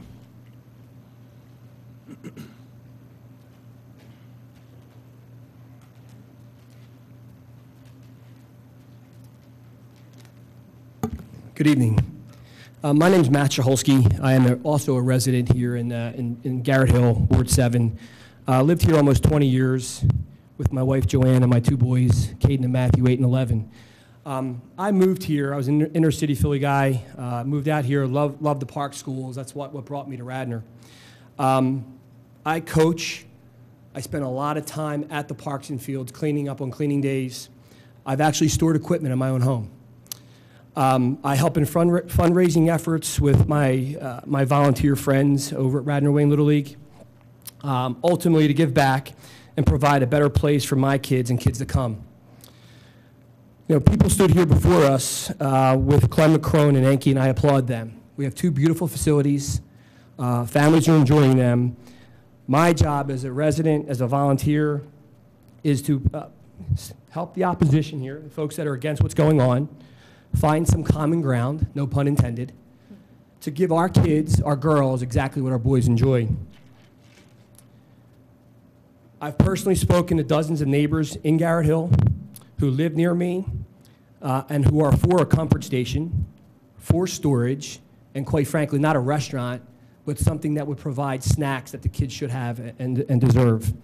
We're a nonprofit. You know, the money we raise helps offset some of the costs that we provide our families. We turn nobody away. My ask here is for the Board of Commissioners, you, the Department of Rec and the Parks and Rec, and those against the project to find common ground, give our current and future girls and their families the experience our boys are enjoying today. So thank you. Thank you. I'd like to make a clarification from the neighbor's point of view. I worked with Dave Cannon when he was our commissioner, and I started doing that in 1998, and we wanted a comfort station. I am not opposed to a comfort station. We've asked for it over and over and over again. It's the location where this was to be set, the size, and the impact in the only open space with these heritage trees that we would lose. I'd like to see the school board and the township work together to see if there is another space where it could be put of a size that's compatible with a piece of property. This is not Enke Field with a beautiful playground and all of Capelli Golf Range. It looks like a very large site. I don't know how many acres. We're talking de minimis here in this area and in this neighborhood, which is all residential on the north side of the railroad tracks. We have nothing commercial. And so that I'm not against a comfort station. We need a comfort station. I've advocated for years the girls cannot go in the bushes. And frankly, to hold your urine too long is not for the health of women. There are issues down the road on that. So it's a health issue. And I talked to Elaine Schaefer till she was blue in the face about this. I'm for it. I just think it's too big, quite ugly, actually, and it's in the wrong place. And I know the school district was not consulted before this was put on the consent agenda, and it's just not a good process.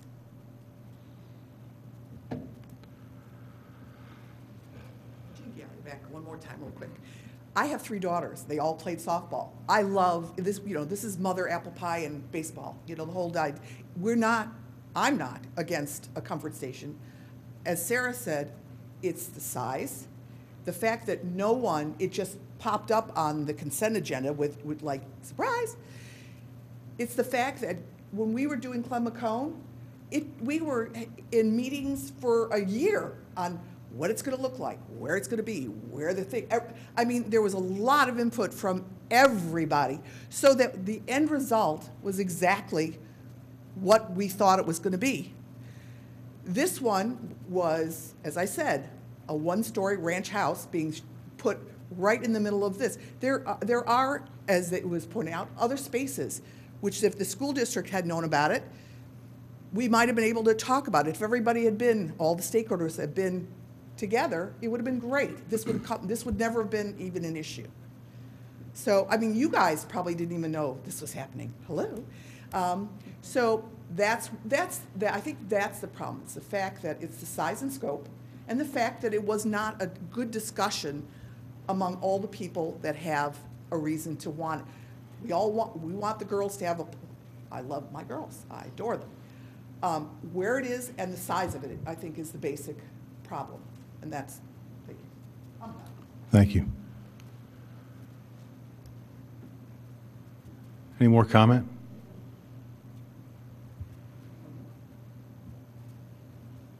Hi, John Engelhard, Garrett Avenue.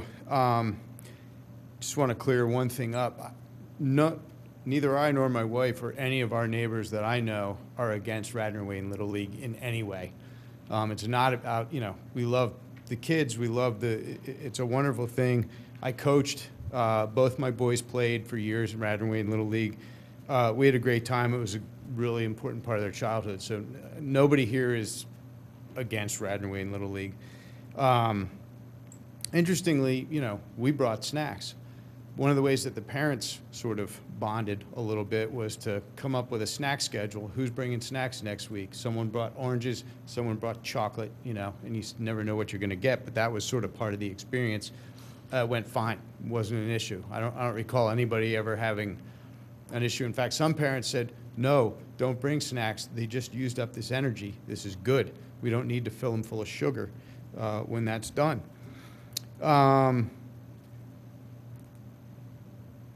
Also, my kids still play other sports. We go to tournaments all day. There are no snack bars at all these other fields. Other schools, other townships, other Radnor fields don't have snack bars. We do fine. Bring food. It's available abundantly, to say the least. Another interesting about this space is that when there are games happening, particularly on both fields, it's, as a resident, you want to go throw a Frisbee with your kids or throw a ball with your kids or something, it's kind of like the fields are taken, so the front Walker tract is kind of like the space that's still available. So again, I would reiterate what some other people said. It's really not, we need bathrooms, clearly, comfort station, whatever you want to call it. I don't support a snack bar. I just think it's totally unnecessary. But that location, I mean, if anyone in this room had a beautiful view of a park out their front window and someone said, hey, we're going to slap this big giant building in there and that's what you're going to look at from now on, I don't think anybody would go for that. It's pretty miserable, and there's just no need to put it there. There's a ton of space. Every other facility at that site, the batting cages, the ball fields themselves, the tot lot, the mini tot lot, the water fountain, it's all on the big field. So it doesn't make sense to me either. Why would you put the snack bar away from all that, or the comfort station or whatever? Why put it out near the street when everything else happens in the back where the fields are? And also, I keep hearing the word beautification. It's gorgeous right now. I invite anyone in this room to come have a cup of coffee with me at 6 a.m.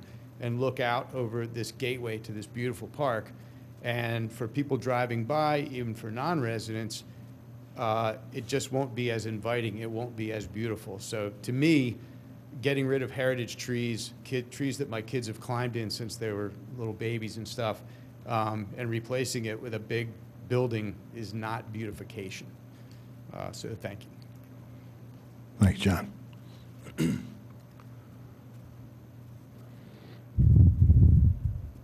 Bob? Sure. It's interesting, the conversation, I guess, on this, and looking at the Photoshop picture of the restroom building. I'm trying to figure out where this building's going, what building this is, and all of this conversation, because I'm trying to sort through all this, because there are no heritage trees being cut down. I've heard rumors, and actually Radnor House, the complex behind there, called and said, we understand that there is a sports complex going to be built there with the lights from Veterans Field put up there to illuminate that, with scoreboards and a large concession stand with bathrooms being built there. And said, where's that going? And they said, that's at Emlyn Tunnel. And said, that is completely false. So that's not true. The heritage trees aren't coming down, so I don't know where that story came about, because that's not true. It's not true. Okay, it's not true. So I'm just telling you that's not true. Where this building, where that's at, it's not going to look anywhere like that. So where the location would be in that that's where that's at. So this has kind of gone to where, if there was a concern, a question, in which was brought up, that's fine. You know, we're willing to talk, go through this. This isn't like, okay, well, we're just going to run this through. The issue is, for us to go any further with design and all this, you have to approve with the construction company to start doing design to be able to construct this. Where this was being looked at is you want to go into a flush-type system, toilet system, so you're not into a pit toilet.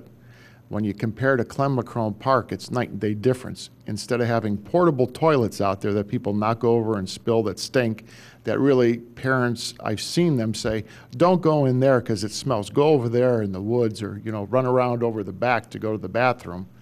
So you want to go in some type of facility. If you remember Clem-McCrone Park, remember where the bathroom building was set way in the back? Where there were issues in the back where people called and complained because people were vandalizing, doing all kinds of interesting things in the back of Clem-McCrone Park. The issue was to bring the bathroom building up closer to the road so that there could be more security, drive-by with police and that. The intent was to bring that forward. So that's why that building moved forward.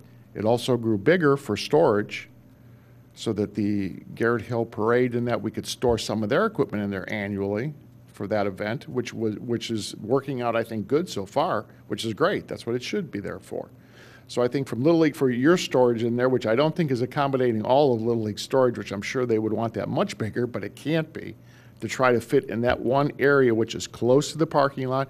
The tree, I think that purple tree that's there, I think is tucked back off of there where we're looking at. But again, this is all open because, again, when you look at trying to site something onto a property, but when I hear it's the size of a house or something else like that, it is not. So, well, that's great. Well, that's good. But all I'm saying is from the perspective of what we're looking at to a building, a concession building, when I see things like that, that's not where we're at. But the issue is it's not where it's being jammed through, rushed through, or whatever.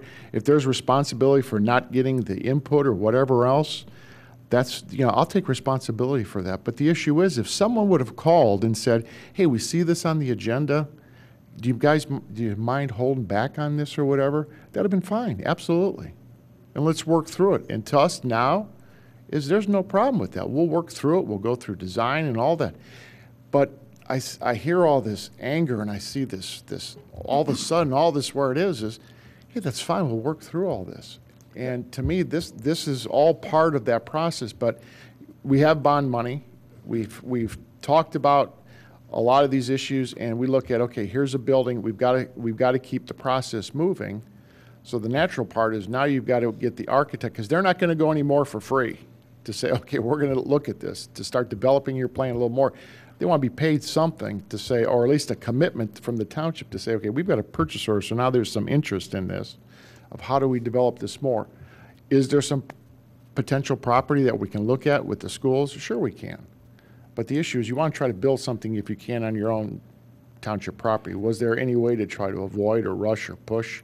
I'm sure if you turn the coin around, people will say, oh, there is, but there is no conspiracy theory of trying to railroad or ram something through. So we can roll our eyes and say, oh, that's it and that, but that's not true. Can I just ask a quick question about that? Because sure. I'm not that familiar with the various plots over Sure. there. There was a picture here that showed a couple of different. Can you Sure. just walk for me and for those of us who don't know the exact dimensions of the various ownership plots over there? Can you just walk us through who owns what and whether how that factored into the decision to put? I don't know if you were involved in the decision to recommend it being where it is, but. Yes. I assume this was taken into consideration. Yes, when of what it's owned by the township. So there was three plots. There was like a yellow and a blue, I think. And then There was. And I think some of that goes back to is, and maybe it's not a fair assessment, but I know that we had some conversations in regards to North Wayne Field, and that's a whole different story, and I'm not even walking down that road. So that red, is the red owned by the school district? That's all owned by the school district. That's correct. And also that yellow square is owned by the school district. That's the parking area. I can't really see that far, so. So I It assume looks there's like a it from reason- here. I assume there's a reason that you put it, I assume it's in the blue, is that correct? The recommended location's in the blue? There was one picture that Kim had that looked from across the street from your house, that looked across of a current picture. That was taken from the blue, I imagine. I think that was, yes, it was looked. That's the blue? There may be, if you look directly behind, like the tree that's straight in front, there's two trees in front. That one, if you go between that tree and the tree to your, would be your right. You're right. In there, and keep going, heading back towards the parking lot, would be right straight back that way is where that would look to be located, back closer to the parking lot, in that where that per se landscape bed would be at, is tucked back in that area, further back in that area, which would be close to the parking lot, back in that area, which would preserve the trees, and also was very concerned to the heritage trees, because again, the ones at Clemacrone Park, there was a concern with saving as many of those trees as we could, because of the heritage nature, but a number of trees had to come down because of disease and other issues with the health of the trees. That's what happened at Clemacrone. I'm not saying here. But again, none of those trees you want to take down because of the beauty and because of the age of those trees. So that would be, I think if anything happened to impact those trees, I think, again, that would be something that would be almost a no-go in that area, because you can't replace those. There's no value, there's no dollar amount you could do on there. So you start to make adjustments with that, if you do. One other potential location could be, and I think there's some conversations, is there is a flagpole that sits back behind there, which is right in that area.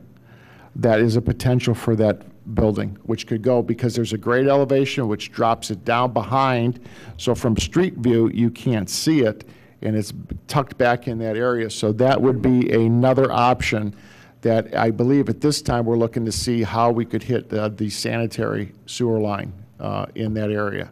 So I think that's another potential, and then that would be conversations as well with the schools then, because that does fall on their property. How difficult does that become, given that that's not township property?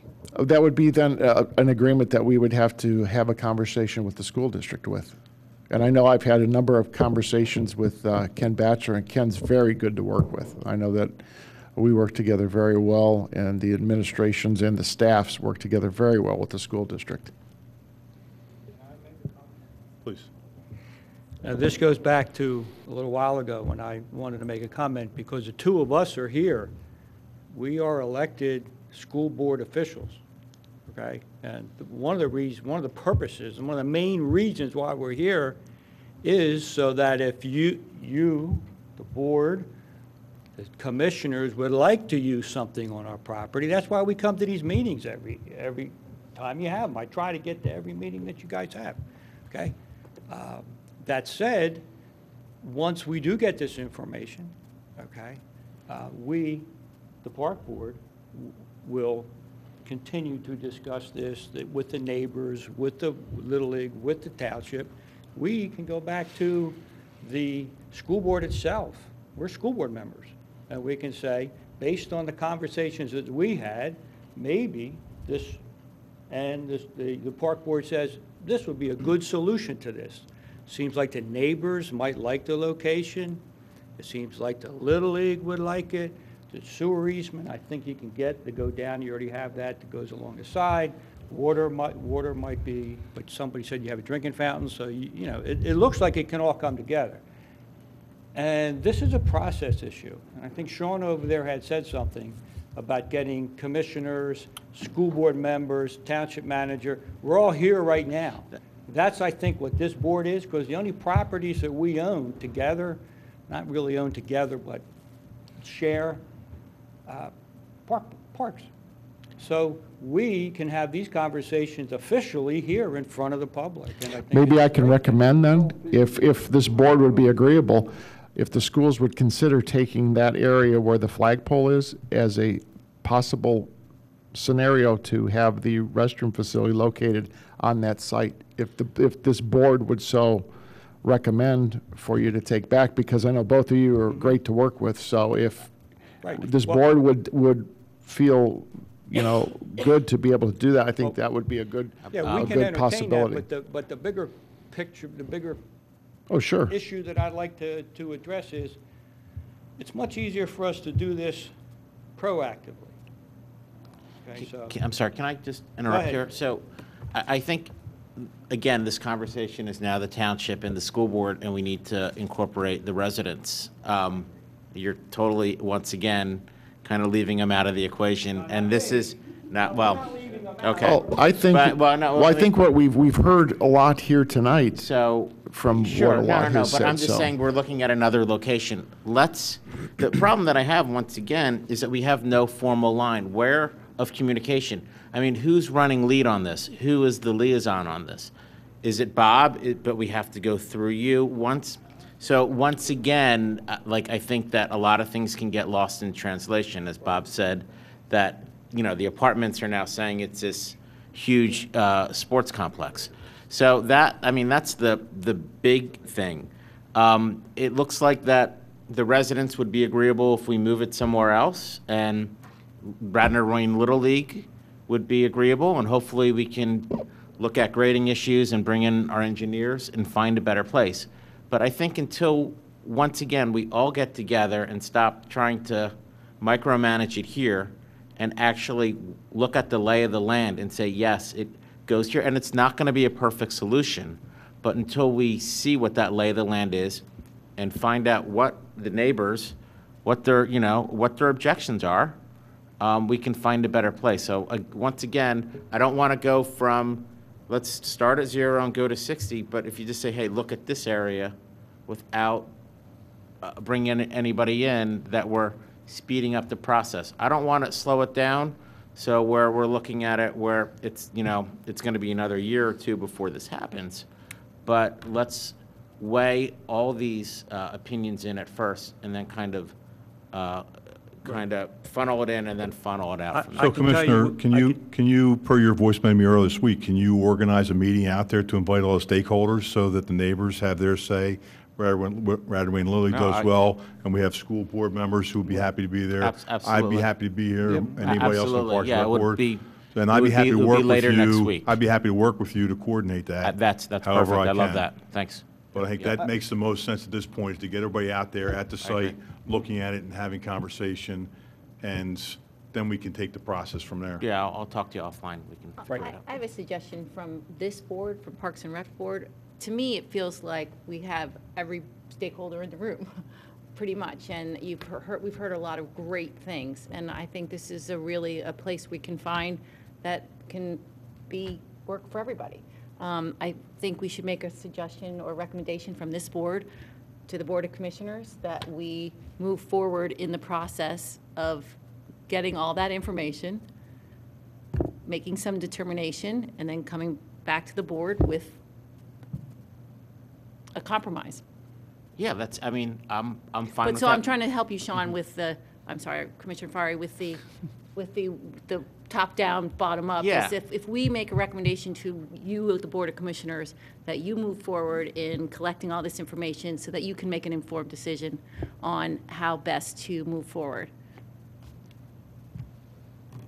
I would just like to state that in no way where Bob and I don't come up with solutions. I'm a school board member. I have no authority whatsoever, none whatsoever. As 9-member board, we can take votes on things. But our contact, the entire school board and the school's contact person in the township is Bob.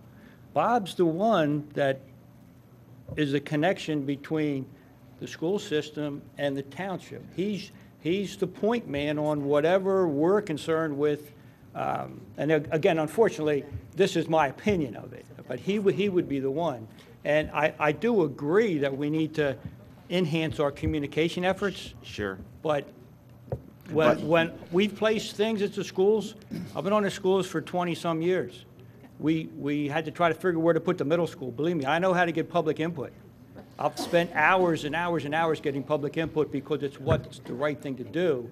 And I would never say that we're going to make decisions based on things that don't concern us, such as public input. We welcome it, and I'm glad that the people are here. And I think that this process is beginning to move in the right direction. I feel a lot more comfortable. I hope the residents feel a lot more comfortable, too, at this point. Once again, because this most likely and hopefully would go on school district property. Again, I don't know if that's a school board vote to allow that, and then... That would bring us to another question is, Sure. you check the lease. Okay. It does exist. There is a lease. We actually have it Yeah, up okay. here. And Is that something that could be put online somewhere so the residents could see? it? again, you'll have to, I have no authority up here. I can talk to your, You keep saying that. Well, I don't know who's in charge. I mean, it's just, once again, Bob, could we put that online? Yes. It was given to us. Just put it on, I want it online. It talks about the improvements can be made to the school district's property with the school board's approval. So any of these improvements would have to be made by the school district. That's all. So I agree. I think we should make a recommendation to the board to proceed, and just, I do think this board can play a role in this, because this is a perfect example of something that, our kids play baseball, and this seems like it's something that's solvable if both sides, just work with it a little bit. And I think everyone's here seems reasonable enough to that end. So I think what we should do is come up with a location, come up with a plan, and then we can work the back channels to get clearance through the school board, and front channels, whatever.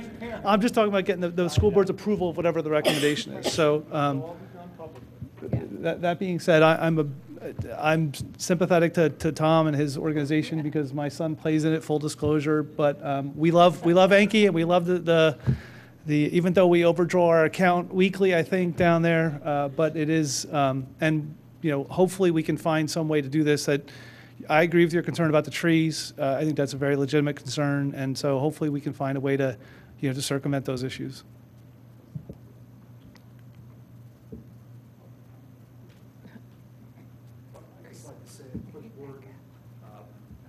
I'm Andrew Babson. I'm a member of the school board, and I'm also a resident of Ward 7. So let me just propose, I know it's very late, but let me just propose that I be a liaison to the liaisons. Thank you. If you would follow that. Thank you. And I can work with Sean.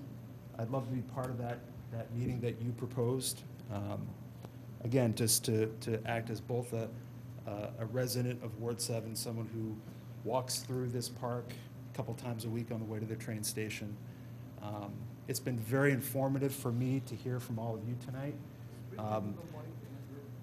It's been very, if you get too close, it gets fuzzy. Yes. But it's been very helpful for me to learn about this issue. At the facilities meeting, pardon me, your name again, sir? Tom. Tom talked about the scoreboard issue. So this is a very new issue for me to learn about. I talked with Allie at Radnor Elementary School event the other day about this particular issue. So I look forward to learning more. And again, being a liaison to the decision makers, the official liaisons, Julia and Charles and Chuck for Parks and Rec.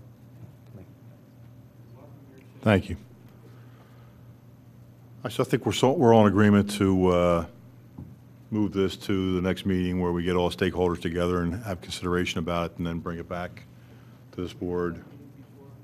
We will do our best to have that meeting before the next Park and Rec meeting, yeah. And I'll work with Sean on that, and any of you, I'll keep you all informed so you can jump in as you'd like to. Just one other thing I want to mention. I believe, if I'm not mistaken, Bob, the funding for this particular building was part of the capital plan that was funded by the bond issue. Is that correct? That's correct. So this board has been part of that process and has reviewed that and made recommendations. Each of us every year go and monitor these parks and come back with recommendations for improvements that need to be made. And the funding for this particular building, I think, has been public for some time now. So if people are concerned about activity that's taking place or plan to be taking place at these parks, they should take a look at the budget or the capital plan that's been out there for some time, because there might be other projects planned for parks that you might be caught off guard by. So just a suggestion. Yeah, good point. Thank you. All right. Noticing the time, we are not going to review old business this evening, and I would entertain a motion to adjourn. Motion. Second. Thank you.